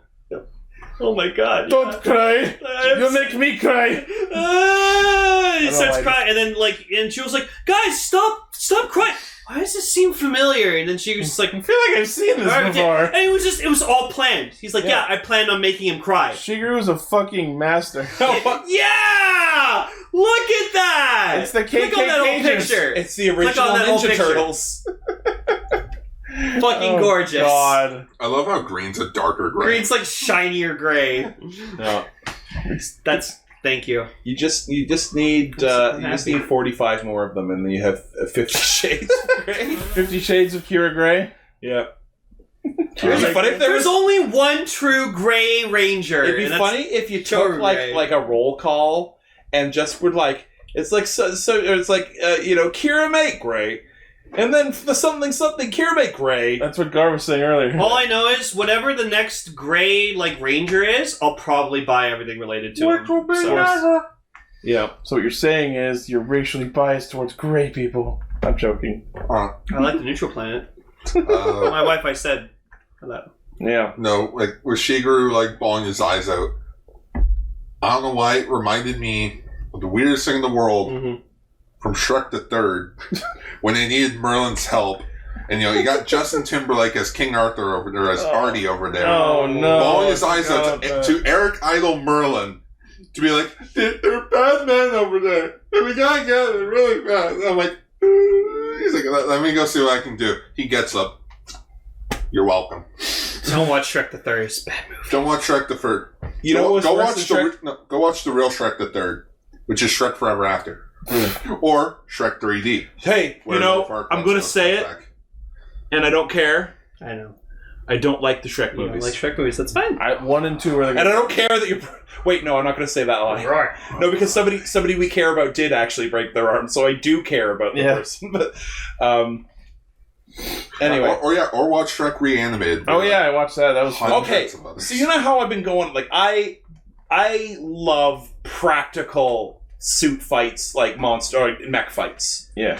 And this one had a surprising amount of practical. Like there was this like long shot that was amazing. There was debris flying everywhere. The monster sliding in. It was the scene that I effectively titled the Charlie Day battle. Yeah, it was just Charlie work. It was just for fantastic. those who watch Always Sunny. You know what I'm talking about. The long continuous shot, quote unquote. What like it wasn't actually one take. There was clearly edits. If somebody if you hadn't said anything, I would not have noticed the cuts.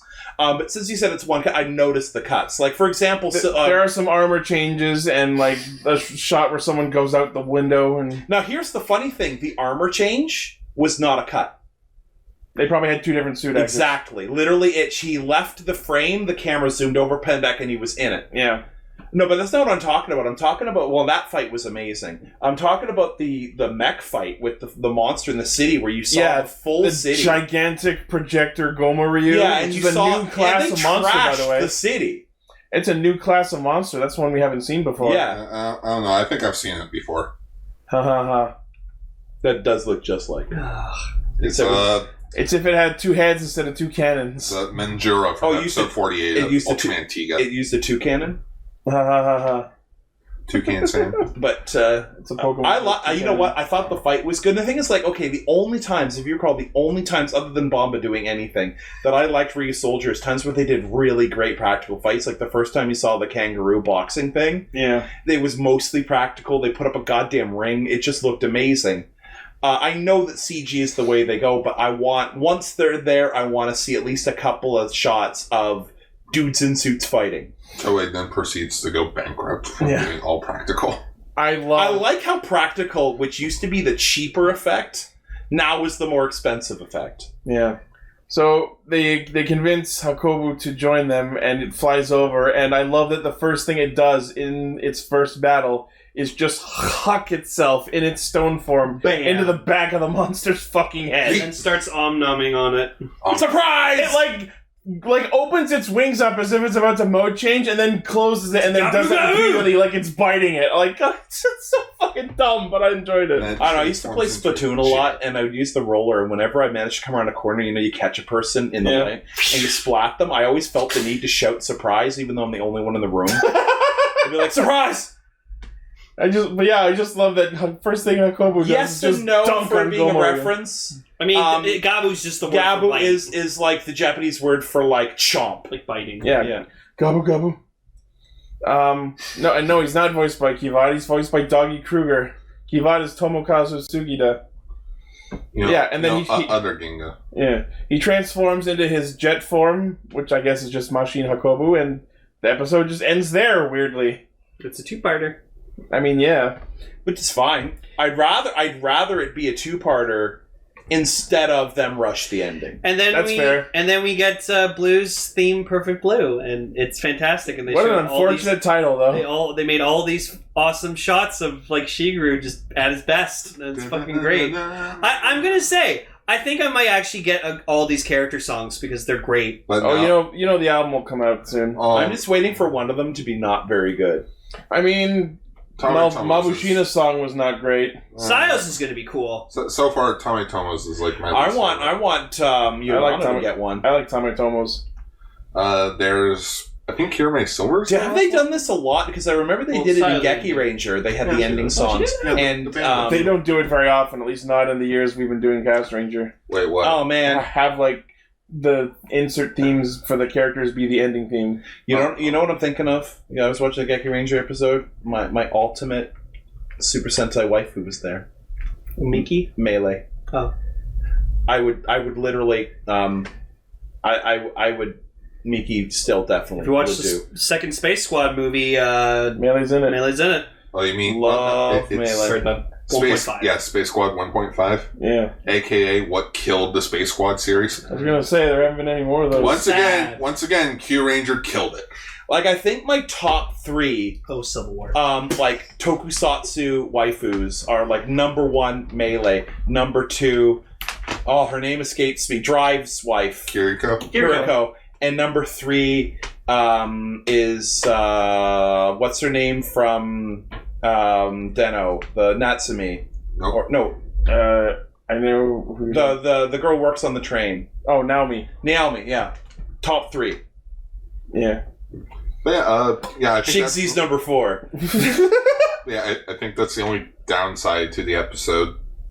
It's a 2-parter. Yeah. You know what? That episode was so good, I could take more of it. But Pacing that's too slow, I feel, is better than pacing that's too fast. You know what it was? That's not- Episode 7 felt like they crammed 3 episodes worth of stuff into one episode. You mean 6? 6, yeah. Yeah. And I feel that this is they took 2 episodes worth of shit and put it in 2 episodes. Yeah. But no, it's because I got really invested into the episode, And then it just ends. Yeah, when he turns to Jet, I'm like, all right, let's get it on. Oh, ending theme. Next time on Dragon Ball Z. Did Sentai just blue balls us? Next time That's on like- Dragon Ball Z. No, they didn't blue balls us. They Shigzu balls. I loved No. the little cartoon They- Jenner just being like, "Yike, he's No, so no. fucking cool." They didn't blue balls us. They perfect blue balls. I think that should be the title of the episode. Yeah, there you go. Perfect blue balls. No, come on. No, Yeah, no. Yeah. Your joke Please, will live Yeah. on. Oh. It's okay. Well, people still hear your jokes, so don't worry. So, Wait, can it be Shigsy and the perfect blue balls? No, I got it. One that sounds like a band name. I need the word Shigsy in it. Shigsy's in the It perfect sounds like a band name. Shigsy Nice. and the perfect blue balls. bow chicka bow wow. So next episode, they go to Adamald. We get shadow versions of the Kiramagers. Oh, I have theories about that. Fucking Sayo, like evil Sayo, just walking towards regular Sayo. Oh, go ahead. Kizamuyo! Yeah. I'm going to dissect it. And we'll get the Grateful Phoenix Megazord. Hell yeah. You mean the grapefruit phoenix? Sure. But Every now, time I hear grapefruit, I hear grapefruit. Grapefruit! But now I'm like, damn it, that's another mech I have to go buy. Yeah, it's pretty rad. I watched a video of the toy. I was gonna tap my tattoo, but it would hurt a lot. So I'm gonna tap it like, oh yeah. So, let's move into our featured topic. Wait, do we have yellow going on? No. Alrighty, so after a few years of being a machine and technological focused franchise, the producers thought it was a good time to return back to the good old fantasy themed Sentai. After The Final Fantasy? No. I'm sorry. After Mega Ranger's 8th episode, the franchise did make a big move, and that is time slots. To the left. To the right, actually. Oh. Originally, Super Sentai aired at 5:30 p.m. on Fridays. So, after school, you can go watch the next episode of Super Sentai. Oh boy! So, how, like, teenagers could go watch it after school. With attitude? Yeah, kids. And, how I mentioned with Mega Ranger, teenagers were starting, like, with Car Ranger, teenagers were starting to watch Sentai more. Yes. So, I don't think teenagers are going to wake up at 7:30 in the morning on a Sunday. Fuck no. Yeah, so you can take a guess. There went their audience. Yeah. Oh, and it's a fantasy-themed Sentai? Guys? Guys, we just lost our audience. Boring. So did this series not do well? Unfortunately, this series did not do as well as Mega Ranger did, but it's still up there for being, like, a bigger significance than it is. So, hang on, wait. So, Gingaman didn't do well being like an animal fantasy focused series, but then Gal Ranger came out and everyone's like, oh my god, Gal Ranger! There's a reason for that. Is this ahead of its time? Yes and no. Let's say it's the Time Ranger paradox. It's a good written series. However, 7:30 in the morning, no one's watching. Some people are buying the toys. Yeah, no. But the only problem is, throughout the majority of the show, there's only one mech. So, there you go, kid. There's your one mech. I don't remember there being other Megazords. Like, there was, like, 4 if you count the Carrier Zord. I guess. But, yeah, originally titled, get this, Gal Ranger. An idea they would use later. Yes, the title was actually shelved, becoming Gingaman. Gingaman! Oh my god. Yeah, so I had to get that out of my system. And the reason for that, the King of Braves Gal Gaigar anime was out at the time, so they didn't want to confuse people with, like, Gal Gaigar with Gal Ranger. Give it a few years. Also, at this time is the last Super Sentai show to have the man in their title. Yeah, we were talking about that while we were watching it, and I'm just like, how fucking funny would it be if in this day and age the next Sentai ended in man? Zenkai Man. So for production-wise, this was actually Ms. Yuko Kobayashi's first time being the head writer for Super Sentai. We saw her in Time Ranger, she did Shikenger, Go Busters, and Tokuger. Those are all good ones. Yeah. So Gar, yes, you foiled me. You damn foiled me, because I've hated these suits for the longest time, and I've only seen little clips, and I really didn't like these like crazy Charlie Brown things with the little goatee mounts. I didn't like it, and I was like thinking, oh man, I'm gonna shit all over this show.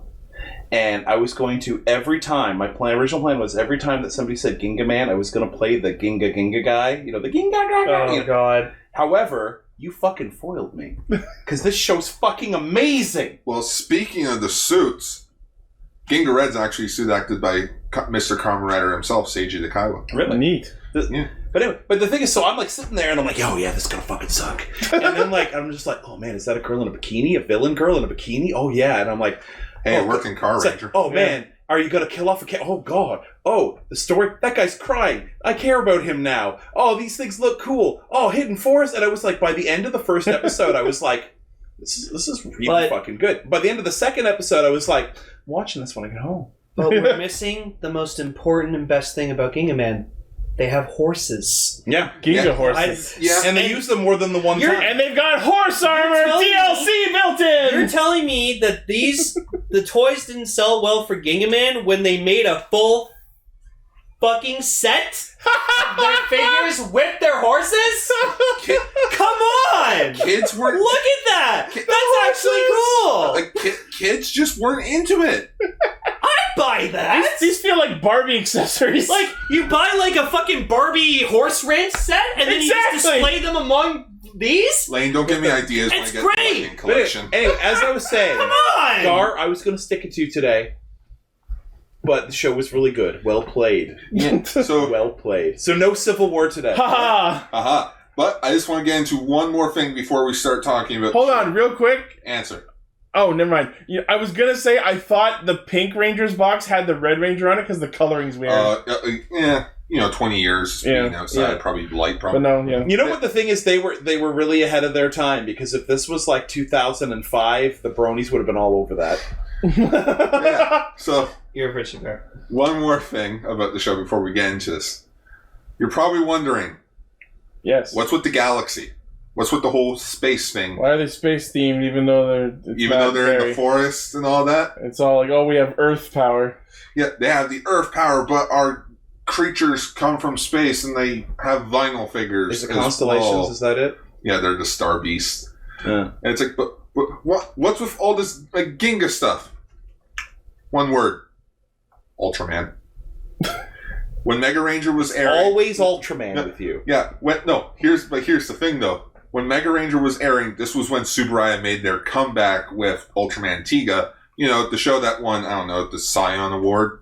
The biggest science fiction award in Japan. And, Dyna, their successor, also being 10 times great.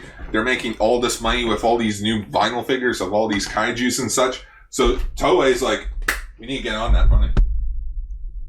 Gar uses his special ability to always segment back to Ultraman. This is his third for the session. You're now done. Go watch Ultra Ranger. Hey, I can't help it that it's true. Kiss my ass, I'm Ultra! I mean, everything Ultra! Wait, if you mention one more, Ichi gets another Kingdom Hearts reference. Lane knows that there's vinyl figures of the Star Beasts. What? Oh boy. I don't want to know. I retract that what? I don't want to know. But yeah, unfortunately, this show just didn't do well. Unfortunately. Womp. But I guess we should start with the show and how it started. Gingaman! By introducing us to fucking Nut Boy! Butan! Oh, you little bastard. Boku. Yeah, it's fucking Acorn. He's a little acorn. This thing wants to be Toad from Mario so bad. It's like fucking face. It's like Toad mixed with a fucking Cabbage Patch Kid. It was really fucking weird. I just looked at him and I'm like, is that an acorn? Why am I getting a fucking nut boy in my Apparently their Sentai? mentor later is like a tree. It's the Great Deku Tree. It's the Deku Tree! Okay, not really. We didn't even actually see him in these 2 episodes. He's in the preview for episode 3. Well, okay, we kind of saw him. He was just there in the background all along? No, the sage transformed himself into a tree. Oh. Wow. This is for a letter from my oldest friend. He's a tree. Fuck being stoned. I'd rather just be a talking tree. So yes, this show is about a war that happened 3,000 years ago by space pirates. Yeah, here's how we also make this space themed. Have the enemies just be straight up a gang of space pirates. That's Ultraman. Yes, it is Ultraman. That's not wrong. He's not the real Ultraman. He's my Ultraman. He could kick Ultraman's ass, I'll tell you. But yeah, let's do it. Ultraman versus Ultraman. So yeah, 3,000 years ago, the space pirates led by Pirate Baba? Oh, Zahab? Yeah. Yeah, or something. Their leader, who was Captain Mutiny in Lost Galaxy, was Zahab, and I'm like, ha ha ha, Captain Ahab, I get it. And I gotta say, these villains look fucking awesome. And here's the thing about it. So the person designing this show was like, oh, I'm going to make all the pirate stuff like streamlined. Like they're all going to be like one uniform. You know, like they're all going to be this one thing. Wow. Producer of it, they're pirates. Make them unique. Mix them Make up. them different. Yeah. They're different people from different planets. Pirates are all about non-conformity. Also, One Piece came out a year ago, and that was immensely popular for Shonen Jump, so it makes sense to have pirates. Like Zahab looks like if freaking Captain Hook from Peter Pan made a deal with the devil and like sold his soul so he could like merge get demonic powers and merge with his ship. Yeah. Like, that's what it looked like. And the craziest thing of all, that suit is still around. That suit is fucking rad. It showed up in this year's live show for Sentai and Rider. Wow. 01 kicked the shit out of it. I'm like, cool, that thing's still around. And then like you have this fucking like bull looking dude, someone's like robot, like machine, like monsters. Let's run down the names of the fucking generals. There's Sam Bash, the one who looks like he's wearing a vest. There's Shalinda, the sexy bikini wearing assistant, who I may or may not be Googling right now. Well, she may not be a general, but basically like Baba's aide, like right hand man, like right hand, like right hand, yeah. Assistant to the manager. One of the outfits. Assistant to the regional manager. One of the outfits that showed up in Akiba Ranger. Yeah.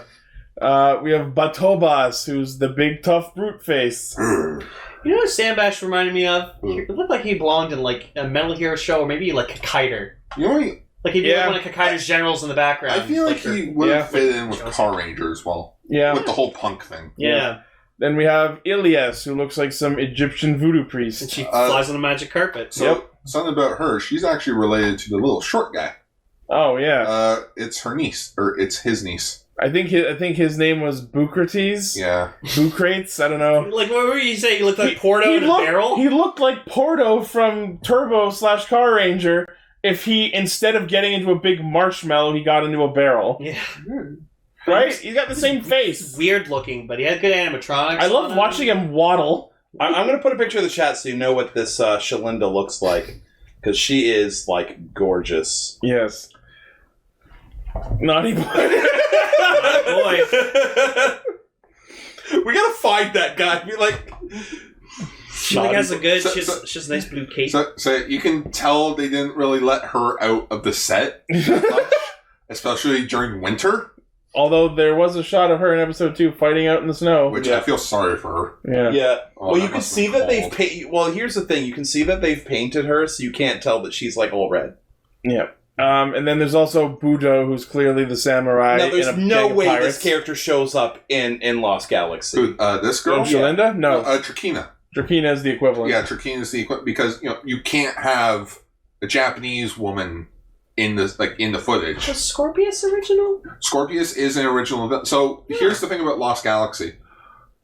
You remember Mystic Knights? Yeah. Remember how it was going to get a second season? Uh-huh. Hey, I'm taking your budget, and I'm going to go use it for Lost Galaxy. Yes, Bye. you've told. Lost Galaxy theme's fire, though. So Yes. yeah, so like we got Scorpius. They brought in the monsters for like they brought in some of the generals. Yeah, Zahab became Captain Mutiny, who showed up about halfway through Lost Galaxy when they got to the eponymous Lost Galaxy. The third quarter mark because like they used some way basically towards the end. They used up most of the budget for the finale, so just to save money, they had to use Sentai footage with like their mooks, which I didn't really catch their names because I think it's like Oh no, it's like a onomatopoeia of like them going like row, like stroke, stroke. Swabbies. Okay, whoever this is from Lost Galaxy, she's pretty cute too. Yeah, Trakina. Yeah, she ends up being like the final villain. She had a cool battle form too at the end. Yeah. So the heroes are a member of the Ginga Forest tribe who have like this elemental magic that's just called Earth. Earth power. Yeah. Earth power. Like the way they're just talking, they just say the word Earth, but it's like Earth power. Yeah. So like the red has fire, the blue has water, the yellow has lightning, etc., etc. Air. Yeah, they're just benders. They're Toas. They're just benders. Yeah. And then, just like in Lost Galaxy, Gingaman starts out with the person who would go on to be the Sixth Ranger later, start out as the Destined Red. Yeah, you had Hyuga, who is actually another Kaku Ranger reference, or cameo. That is Teruaki Ogawa, who was Sasuke, aka Ninja Red. Sasuke! Sasuke! Ninja Red. It's funny because he also did fire jutsus. Yeah. Yeah. So Hyuga, Goki, Hikaru. Yeah, sorry, Hikaru, Hayate, and Saya. Yeah, Saya. Thank you. Can get the name out. They are going to be the Gingamen, or rather, the Gingamen, the 133rd version. Yeah. Because this is like a tribal thing. They're like the 133rd generation. So Ginga, man. So it's kind of like with Kaku Ranger as well, where like the powers have been passed down from generation to generation. And a generation. What are the odds? Person who wrote this also wrote Shikanger, where it's a generation to generation thing, fighting a sealed off monster race. Wait. Hey, if it works, play your strengths. Exactly. And yes, as I mentioned many times, Gingaman's this Ryusoldier done better. Yeah, it is, and it shares a lot of things. Like they're doing the whole like sword passing down ceremony. It's like you shall have the sword of fire, and you shall have the sword of water. And I was like, guys, I think we're still watching Saber. Like they seal out the forest eventually, like because it's like in like a dimensional barrier or something. I saw that and I'm like, Lane, I think we're still playing Final Fantasy IX. You have one job. Don't tell any inquisitive children about our secret forest. Hey, I will tell you a couple of things. Hey, random child, here's all our secrets. Hey, little boy. So it's like all these bad things are happening. It's almost like somebody broke the law and told our secrets to a small child. Who's your favorite Gingaman? You look like a small child I can exposit to. It's Goki, but speaking of the children, yes, we have Yuta, who is their normal person's point of reference. Yeah, basically, remember the self-insert child. Yeah, the self-insert child. Because remember, we moved the show to Sundays. Wait, his name's Yuta? Yeah, Yuta. Get it? Because he's you. Because remember, Sunday mornings, teenagers no longer watching, but kids are. Kids can include them, be like, oh, I know about technology. I know about the world. Kids are up early, what with their sugary cereals? You know what cereals? it was? It's like the teenagers watching the show and they're like, yeah, our ratings are good, but we don't make a lot of money on the ratings. We need to get we need to get these fucking teenagers out of here. We need to get the kids back. So get out of here, teenagers. Too much attitude. Yeah, and then nobody's watching the show, and I'm like, oh. Yeah, they're all punk kids. Yeah. Sir, I think we might have overestimated the fact that these teenagers are watching it with their younger brothers, and the younger brothers are asking for the toys. What are you talking about? We have a woman in a bra. That is for the teenager audience. How do we sell that? Or the husbands that are watching. Or the mothers. I'm not questioning. All right, we have made the show, and we have added a girl in a bikini. The kids will enjoy it. Yeah. Sir, kids really don't like female nudity. Shit! Oh my goodness, I just realized that. From Car Ranger up to Time Ranger, we had a human, like an ordinary woman, just wearing body armor. I love that, though. That is weird. I love that, though. That's why I love, like, we have Yodana. Yes. And then Gal Ranger kind of, like, okay, put like, clothes all over her. We can't do that shit. Drape her and shit. Yeah, remember we can't do that. the Immaculate Buddha from Die Ranger? She was gorgeous. The Peacock Buddha. No, because she wasn't in the first 2 episodes. Yeah, that's true. Well, so the evil space pirates wake up, and now it's up to this new team of Gingaman to get on their horses. Their fortress is fucking awesome. Yeah, they're like basically living on a big, giant, evil galactabeast with a fucking castle on it. Oh, fuck. Holy shit, that's rad. If this was modern day Sentai, they would have totally made that, like... Turned it into a Megazord? Yeah, turned it into, like... Oh, that would have been so cool! Oh, damn it! But we do see what it looks like when it's actually alive. Cool. So the main... It's called Titanics. Yeah, Titanics. A.k.a. freaking Godzilla if he went swimming in the swamp water. That's what we need is Sentai. We need something like Alexander from FF9. Oh, like you're a fucking speaking my language. Fortress that just turns into a giant living robot. castle. I mean, like, the Deca base is kind of like that, but... Yeah, we need more, like, giant base castle Megazords. I feel like the fucking lion from Ninja was trying to be that, but it was based on, like, Japanese castles. Yeah. So it wasn't quite my aesthetic. you're right. By the way, this is the Peacock girl. Oh, she's cute. Oh, Yeah. that's... I think I've seen her somewhere. Yeah, it's Kujaku, the Peacock goddess. Her name's just Peacock. It is, yeah. Keikaku. But she falls in love with, is it Dongo, right? No, it's Daigo. Daigo, yeah. Dongo. But anyways, we're here talking about Gingaman. Can I just say that it's absolutely hilarious that the first time I saw Goki, the words that immediately came out of my mouth were, "Man, look at this Chad," and I didn't know how correct I was. Goki is MVP of this Sentai. You know what he did for the first 2 episodes?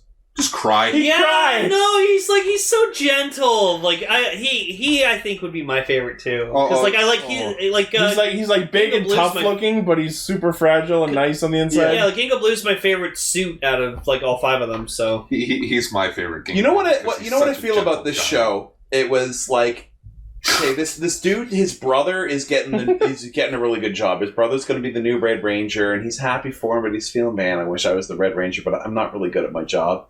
And then his brother fucking dies, and he's like, well, oh shit, I'm going to do it. And then it's like, okay, I did well, but I didn't actually get chosen for this. You know, when I get back, they're going to get really fucking pissed off. They get to keep the job, and he's like worrying about it. He's like, man, I'm a fraud. They're going to tell me, hey, you're not the real Red Ranger. We gave that to your fucking brother. We've got a whole tryouts now. And then fucking like... We got a whole tryouts. Yeah, like, and then like the pirates attack, and they start to petrify the forest. He's like, oh, thank God. I get to still be Red Ranger.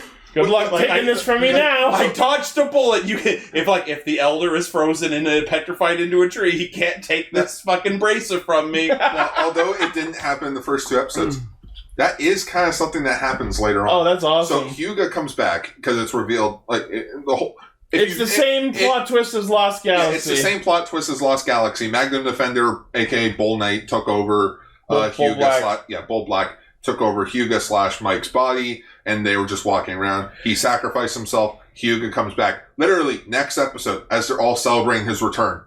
Hey, bro, can I talk to you, like, over here for a second? Sure. I'm gonna need that bracer back. No, Hyuga's the one that does it. Not Hyuga. I guess the gig is up. I guess it's the end of this ride. The gig is up. Yeah. Oh! Yeah, Ryoma is the one that actually he just hands it over? Yeah, he's like, these are for you. No, they're not. He's like, no, you were chosen.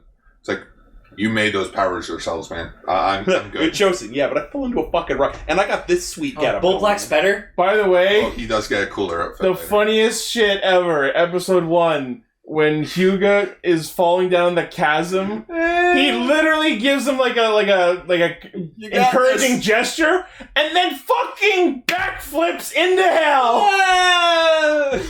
Hey, Ginga squash! If you're gonna go in style. Oh my god! If you're gonna ride, Daniel, ride in style. Fucking backflips. Funny story. A DeLorean won't go 88 miles per hour unless you're on a hill. Yeah. I have actually tried. Fun. So let's talk about these suits. I fucking love them. I like them. They wore on me. They're not my favorite, but I think they're alright. Oh yeah, no, Bull Black looks fucking amazing. That's just a great suit. It just looks like he's got teeth on his shoulders and stomach, like he's just gonna eat shit. Turns into his own mech. It's awesome. Yeah. Yeah. But It's more like he grows giant and then gets in his own mech. now, granted, a lot of people could say, "Oh, there's too much white on these suits because like the gloves, the feet are all white." And then, yes, it is the infamous Charlie Brown, like The black zigzag. the black zigzag. Well, the fact that there's It's a fucking supposed to be animal teeth, though. I get it. I know, but the fact that the fact that there's a yellow one though. You know what? I never considered that. What? Their teeth. Well, yeah, they're animals. Huh. You didn't notice that? No, I just thought they were Charlie Brown stripes. That's all. Oh my god. Come on! Well, come on! I mean, yes, but Yeah. even I, as a kid, realized, oh yeah, they've got animal zords, so those are teeth But on no, their like, suits. I'm usually more about like fully colored suits, like the Tokuju suits. Like I don't like them too plain. love those. But like, no, I like these ones. I like the helmets specifically. Like blues especially. I love blues helmets. I love the silver. I also like greens. Like, although the photo that we have in the YouTube version is like very saturated a bit because of the lighting that they took. Yeah. I like how Green's like outfit is a different shade of green from like your usual like Green Ranger. It's a deeper green. Yeah, it's like a darker, like I wouldn't say turquoise green, but like and then like Tokuyongo was he was like a lime green. yeah, he was like a lime green. So Yes. like, it's nice to see that throughout the different like series they actually do like different shades of like the same color. Yeah, blue and green, I feel, are the ones that have the most variance. I didn't like this. I didn't like the suits at first because of just how little of the mouth is showing. They look like goatees. But the more that I looked at the other details, I liked the helmets. And now they're Goki. Like yellow and pinks are my least favorite, just because like pinks just doesn't have a lot going for it, and then like yellow's supposed to be a wolf, right? Yeah. It doesn't look like a wolf. And the thing I was going to say about yellow is, like, if you look at Hikaru, he's all, like, skinny and bony and real nimble and shit, and he climbs trees and shit, and I'm like, I look at that character and I'm like, his Zord should have been a monkey. But I guess, because we already have a gorilla on the team. A really tall gorilla. They could have made him something else. I get why he's a gorilla, because he's the big guy. Yeah, Gilkey. No, I like the. I'll get into the star beasts when we talk about them. So yes, unfortunately, Hyuga goes down into the flames, giving us the big thumbs up and a backflip. So 10 out of 10 for that. Pretty much. Gingaman, like the Gingamen, finally all come together and they. And wait, I go downstairs. And yes, they go downstairs and they fight the space pirates. They go down the hill to fight the space pirates, but and they're all like, "Well, Gingared just holds out his Quasar Saber. I didn't catch the name of the actual blade. Fucking Ginga swords. I don't know. Yeah, the Ginga swords. It's the Quasar Sabers. Yeah, like he holds it up, and then the other four just join in. It's like, dude, what the hell? I will Guys, say, just roll with me on this, please. I will say one thing. It's my first day. One thing I think Lost Galaxy has over Gingaman is that like Lost Galaxy just named their shit better. Like you have like the Quasar Sabers, the Galactabeast. Like, come on, that's the coolest name for a fucking like set of Zords ever. Yeah, the Galactabeasts. God, it's so cool to say. Galactabeast. Yeah.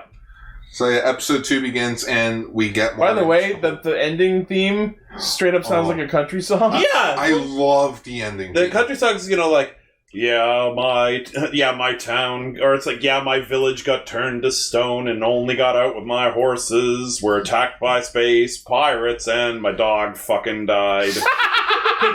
pickup truck, banging a girl in a pickup truck. No. That's basically what country songs are. Pickup truck, banging my girl in a pickup truck. Beer. Blue jeans, strike that last one. Pickup truck. Simple noun, simple adjective.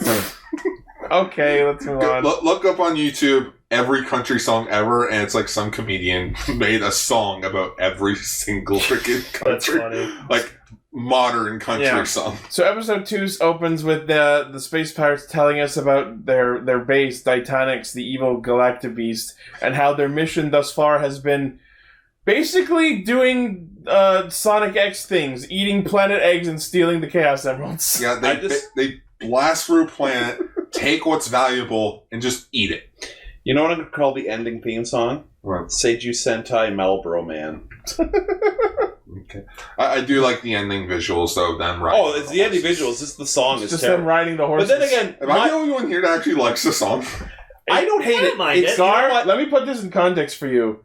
Until I was about 10 or so, I didn't know music other than country music existed because it was all my mother would play on the radio. I mean, I only listened to Celine Dion, Shania Twain, and Fleetwood Mac as a kid. When I discovered actual mainstream music, I leaned so far towards it, I kept going, and when now I was a kid, it was all Pink Floyd, the Moody Blues, Rolling Stones. Wait, I had a great childhood that way. and then I leaned so far against country music that now 99% of my current song collection is shit you would never hear on the radio. You know what? You know what? Okay, It's all fair. weed No matter shit. the song being country, it's not Jumbo. Jumbo. The one from the Jew Ranger ending, Go for Adventure. No, nothing is worse than Jumbo. The ending of Jew Ranger. Well, that's up there. Okay, quick top 5. Jew Rangers, Jetmans, Gingamans, Gal Rangers, and just for an honorable mention, Super Sentai Hero Getter. No, nothing meets the Ninja ending theme. That thing is fucking fire, and I love dancing to it. Especially since Takaharu gets blown up. Yes. So Nothing anyways, beats that song. So the space pirates realize, okay, we need energy to revive our dead dinosaur here, because what's the first thing we try to revive the dead dinosaur? Feed it fossil fuels. Yeah. You know what? Gotta give them credit to they go with because at first it's like, oh, send my general. No, send mine. No, mine. How about this? Like all the generals bust out their own monster of the week. In which they all do get used, but unfortunately, Gingaman does have that downside of one general is axed Only off. one general is one act by at a one. time. Jerry, the Q Ranger ending stands in its own separate tier. Yes. It's that good. Q. Thrust. Q. Yeah, I missed the thrust. Now, then we add a child. But less there's one thrusting. scene, all of us fucking die. So you see, the Swabbies are all at, a fucking gas station, and you see one of them, guzzling down gasoline. They blow themselves the fuck up. I love it. One's guzzling down gas, and one of them just starts, attacking the gas pump. It's like and a then gas it pipe from explodes, Singlander. and they go fucking flying. They weren't. Hey, they may be powerful, but they're not smart. You could have just put it to Wake Me Up Before You Go, and it would have been... And then the monster just, attacks someone's car and, lifts it up and starts, That was a good effect! Shaking gasoline out of the tank, he didn't do much to damage it, so I feel like that car already had a problem. Yeah. You should have got it looked at! This was a rental! Now next time they say don't ignore the check engine light, believe them. I wasn't here when we talked about when you guys talked about Mega Ranger, but one of my favorite mooks in the 90s was the Mega Ranger mooks, the pink ones, because I remember that episode where they transformed into one giant ass they basically one. became Nullzilla. Yeah, that's one of my favorite monsters in Sentai ever. It's so cool. Yeah, I love that there's a thing. Never mind. No, I'm not going to call your attention to it. I'm going to take a picture of it first. So Gandalf of the Woods. Yeah. He tells these Gingaman. You look like Pai Mei from Kill Bill Volume 2. He's like, all right, listen, you little shits. You gotta go into the city. Stop fucking drawing the villains to us! You don't want any of that shit. Even though we're already good fighters. I mean, how we got 3 people with arrows over there, and freaking the people in the Ginga Forest firing the anyone arrows. see the typo that Itchy made in his notes? Oh. No, and I prefer you. And he fixes it on. Yep. It's I loved it when the tits sang. But yeah, you have people with arrows shooting down these swabbies, going straight for the neck. The fucking Ginga Forest villagers are trained. They straight up snipe some of the moves. Maybe it isn't just oh, you 5 were chosen. Maybe it's just all right, who wants this? It was like a lottery. Do you want it? You know what got me? You know what got me? Right. He says, okay, run, save the horses, and then it pans back and there's 20 villagers just standing there going, could have told us to run. Yeah, I guess we'll just stand here and die. Why didn't we run? Save the Ginga! Save the tree! Save the Seijuu! Save the Gingaman! Hey, I'm gonna quote a movie. If anyone can tell me what movie this is, I'll give them a prize. Stay alive, no matter what occurs. That's too generic. Yeah. That is like the famous line from an Oscar-winning movie. I don't watch Oscar movies. I watch tokusatsu. Braveheart? No. So, yeah, the Gingaman run to their horses and, like... Also, I really love that Chalinda's just straight up got fucking lasers. Like, she cuts through the barrier that hides Wakanda. Laser tits. She, like, cuts through the barrier that's hiding Wakanda. I mean, the Ginga Force. Gingaman forever! And then she just straight up starts lasering the village. No, I guess just for shorten. Ginga forever! Yeah. Nobody knows what movie that is because it's really obscure. It's a really good fucking movie that nobody has seen. But, you know, the general has an idea of, like, well, if they're going for cars, I might as well steal the energy from, you know, the assholes that sealed us away 3,000 years ago. I did like, though, in episode 1, like, Ginga Red, like, his brother dies, and, like, he gets, and since he uses the fire element, his fire attack isn't that powerful, but I like that he gets, like, super fucking angry, which we get multiple cuts and shots of him screaming the same fucking time. It was so awkwardly cut, it was like, And then his anger fuels his fire within him, in which he launches his fire attack, and it's like more spread out. He becomes Sasuke Uchiha. What was he screaming for? Because his brother died. Yeah, that was really awkward. A little bit. Just the way. If my brother died, I'd be upset. That's fine. It's just the way. Yeah, it's just the way that was awkwardly cut. To like, yeah, he was just as if he screamed 4 separate times. All right, Tom, play it. Damn it! The Guzzlord scream. But yeah, so like that. Darg did make a mention. The roll call it is helpful for remembering their names. Yeah, I think it's. Love that shot where they just do it like the thumbs up thing. Yeah. Ryoma. Oh wait, they're wearing gloves. Ryoma. You can't. I was devastated when I found out you can't actually snap your fingers in a suit. The transformation's okay. Like the whole like fire around them's cool. I just again I think Lost Galaxy did it better because like they like pull their hands across their heads and bam. Answer me this: the only time we saw the henchins, it only showed the red one. Did we see the other ones? Yes, we do. Okay, good. They throughout like the first 10 episodes, they all get a character focus episode. So like they all get like it's not like the screen gets cut. So, like, it's all 4 of them, and no, like, full-blown, like, actual transformation sequence. Cool. Unlike Saber. Hey, I got the ones I wanted. Fair. If Paul were here, Paul would know what this movie is. Well, he's not. Actually, I'm going to message Paul. And, like, yeah, so they hop on the horses and they ride to the city.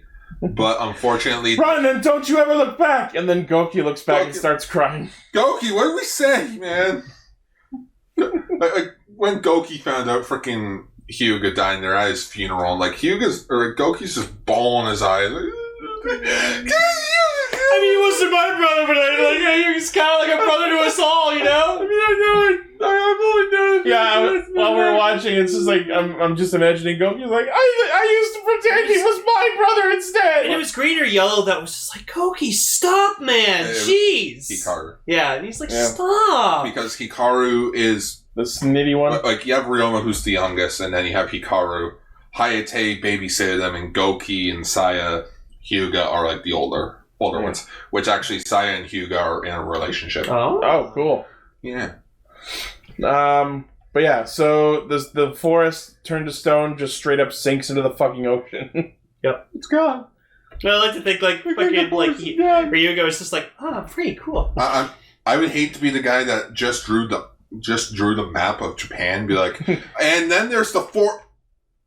Son of a bitch! Just like draws a circle. Yeah. And that's a new lake.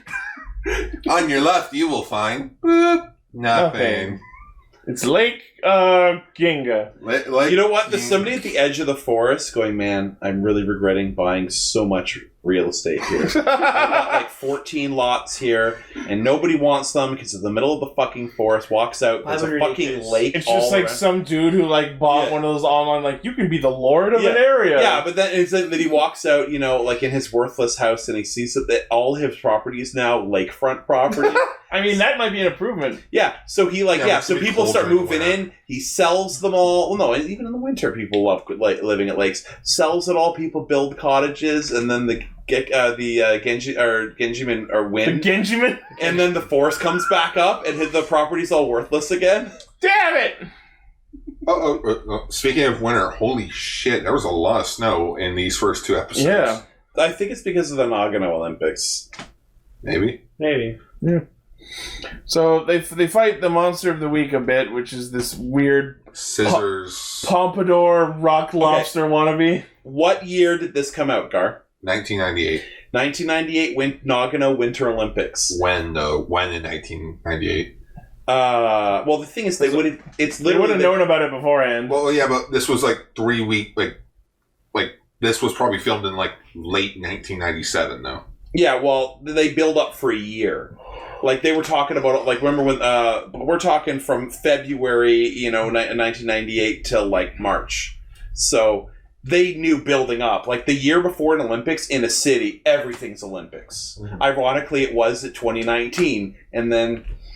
Unspecified illness. Unspecified illness, yeah. Like, I'm surprised the 2020 Super Sentai show wasn't Olympics theme. Yes, it is from The Last of the Mohicans. There you go. Yeah. What rider do you want to see a rider girl of? Did you Google it?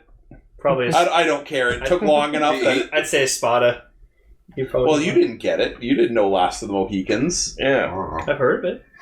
Yeah, but did you... I heard of it just now. Does that say... Is your name Jerry? No, I'm just saying... I'm saying that he might want to choose Espada. Because of the names. Yeah, sorry. Well, he can.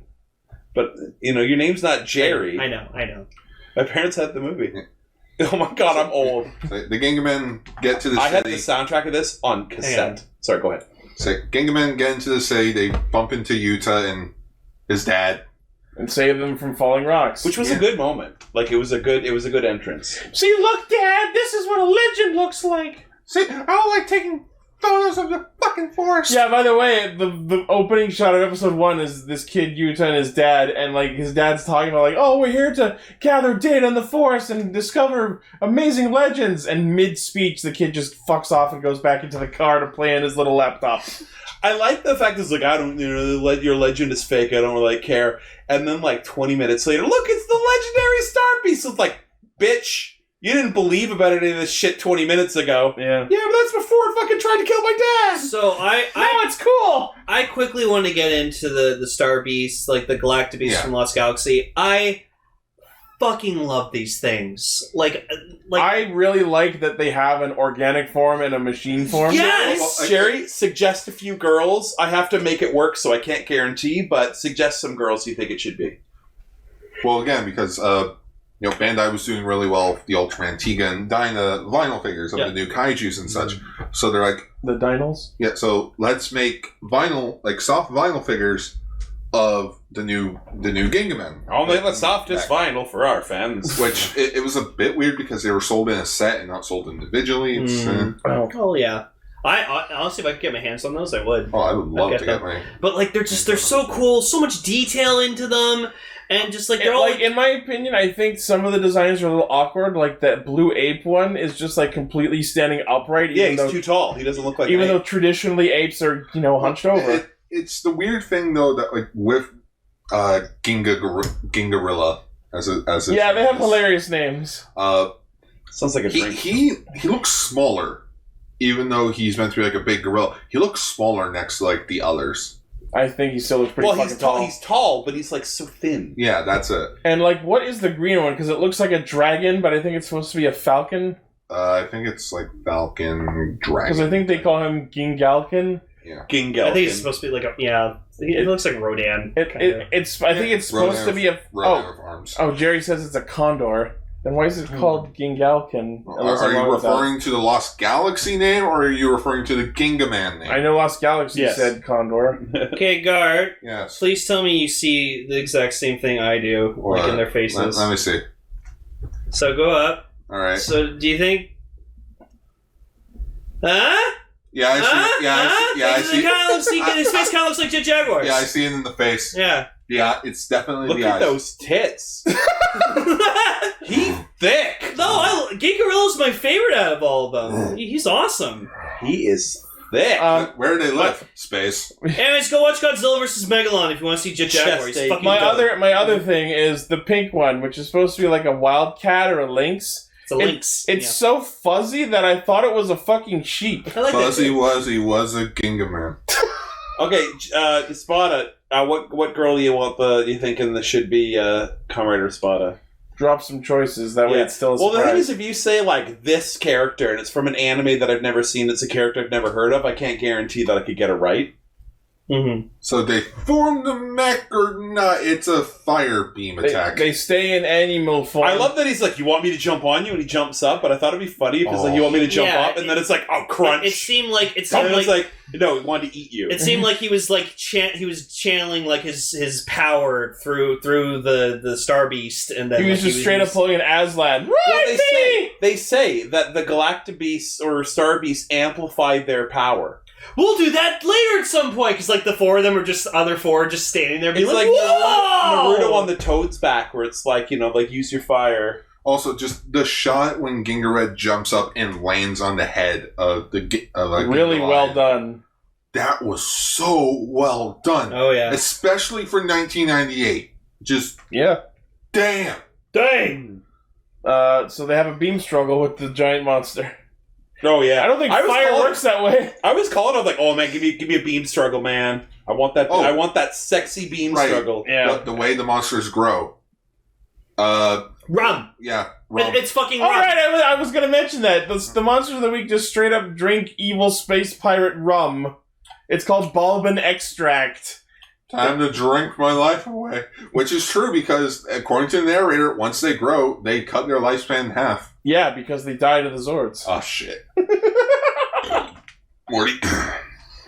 Oh my god, do they say... You really gotta think about that. Like, the monsters that, like, willingly choose to grow giant, like, if they win, what is their plan for after that? Like, can they go back, no? Maybe shrink back down and then die of a heart attack. Is this like Alice in Wonderland rules where there's, like, a blue potion that shrinks them back down? Or is it Kamen Rider Zero where there's no rules? Oh god, I think it's Zero rules. I mean, there was a thing in One Piece later where, like, Luffy was, like, really badly hurt, and so he had this thing done to him where it fully healed him, and it, like, made him a bit stronger, but it cut his lifespan. So I'm sure he'll bounce back. They defeat the beast, and, like, and basically the episode ends with, like, all the Gingaman going to where the forest was, just seeing a giant lake. Goki cries some more. Goki cries. Yeah. Basically, when Goki got the script for the episode, all just says in like Goki cries. Yeah.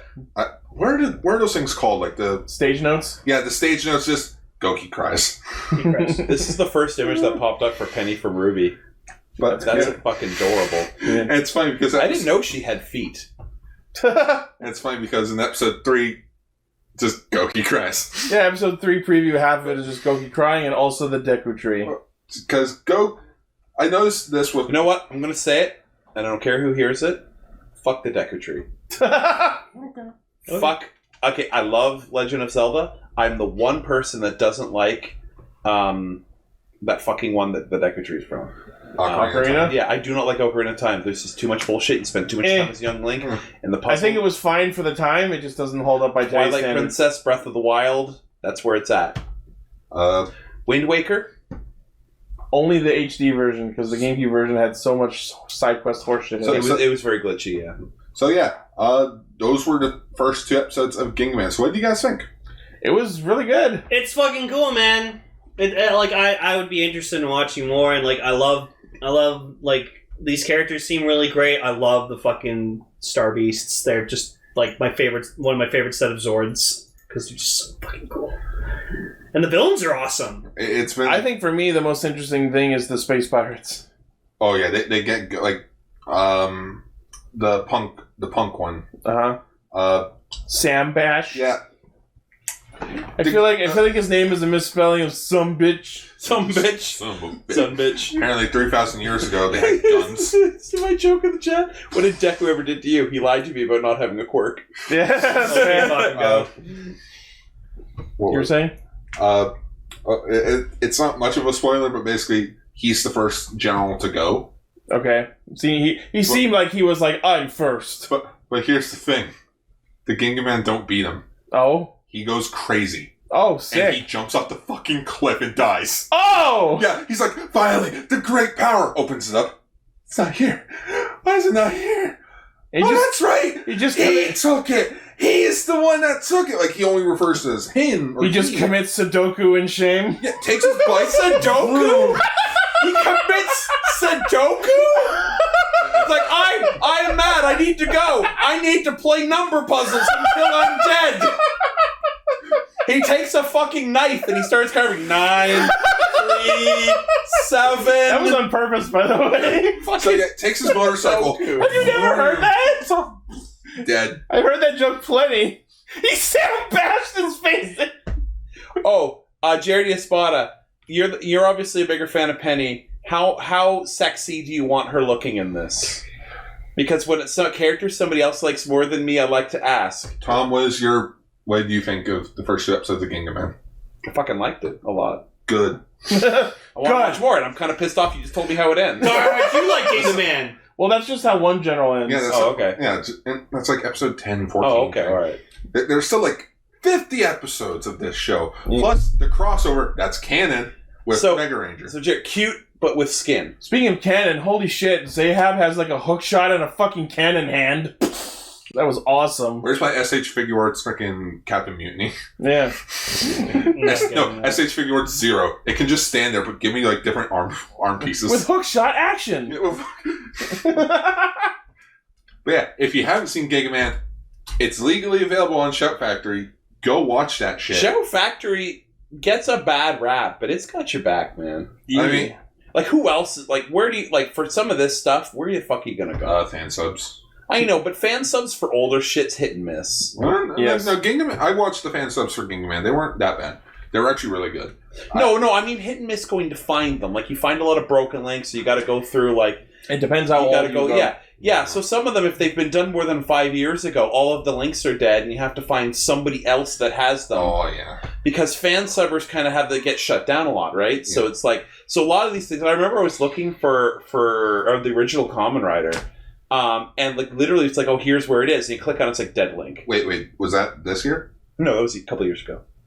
Oh, I think that was probably Kick Subs or someone. But anyways, I guess that wraps up another Kamen Rider, not Kamen Rider, Super Sentai tribute episode. We only have a few left of the we only have a few of these left. Yep. Oh shit, we're doing more Bakugan next week? No. You wish. So, Jikai Radio Sentai Castranger. You have 2 dates written the same. Sure. Anyway. Next week, it's Halloween, everyone. And we talking about the first 2 episodes of the 2009 anime, Skull. The prophecy has come true. Is that by Ishimori? That was his original creation. Ishinomori. Yeah, Ishinomori. Skullman is one of his creations. All right. Yes. Everybody, is it actually on Halloween that we're going to be doing it? The episode will be released on Halloween Day. Yeah, we're recording it Friday the 30th, which means it'll be out on Halloween. Okay. I think we should all wear costumes. For an audio show? Yeah. Who votes that we all wear costumes for this radio show next week? Okay. If the fans say we do it, mask. if fans say we do it, we have to do it. Oh my god. I say no. And you guys... How about all the listeners wear costumes? No, I think everybody should. You know what? You know what we're going to do? Oh my god. Here's what we're going to do. I don't have the budget. Yeah. Now that I'm doing Rider Girls again, I'm not dressing next as week, Rider Girl again. Everybody in the chat, if you take a picture of yourself in your costume, you put it in the chat, and you guys as well, you guys are all in, whatever I think is the best costume gets to pick a Rider Girl and the girl. Oh yeah, Blaze is going to be on next week as well. Yeah. So that's my thing. Because it's his Dappy. Yeah, it is the Savage Costume Contest. I like the name. Yeah, Savage Contest. All right. The Savage Contest. Well, I guess that the whole of the Savage is no longer sealed. Itchy, take us out. So, that has been Radio Sentai Castranger. Thank you all for listening, watching, liking, favoriting, sharing, subscribing, being awesome. And, of course, the primary source of our hijinks has been, and forever shall be, well, maybe not forever, castranger.podbean.com. From there, you can find our Facebook page where I post thumbnails, our Twitter account. I'm not queuing something. Yes, he is. Tom, you gotta stop doing that with your Hey, phone. man, we're about to do it. Just keep your volume down. Yeah, just always keep the volume down. Always keep the volume down. Find our Facebook page where I post thumbnails, our Twitter account, our Patreon where you can help us make the show better, our merchandise store, and our Discord server where you can chat with other cool people like everyone who's been in our chat tonight and listen when we record live Friday nights. Yes. So, until next week, thank you once again. You want to do whatever you... Yeah. Damn it. God's Lord, we love you. Okay. Hey, I'm never making this joke again. I need to milk it. Copyright-wise. You know that's not true. They're not. If they copyright, if they copyright us for the Guzzlord scream, I'll give you $5. No, as he reports it. Yeah, this is a copyright. Bye, everybody. Here. Oh, Blaze caught a Guzzlord and named it. Ah! That's awesome. All right. Bye-bye, everyone. See you next week. Thank you for putting up with me for a year. Hooray! You've been on longer than a year. Well, no, I mean like approximately a year ago, give or take a couple of weeks, you guys invited me on permanently. Yeah. It was around the end of October, early November. No, it was August. You were on for the Ninja Turtle thing. Oh, shit. Well, I missed it. We're celebrating it now. No, I was during Cowabungus. I was Itchy. I was watching. Itchy still referred to me as the continuing trial. So it was September, October. Yeah, we were like auditioning him. But Yeah. anyways. All right. Thanks again. See you next week.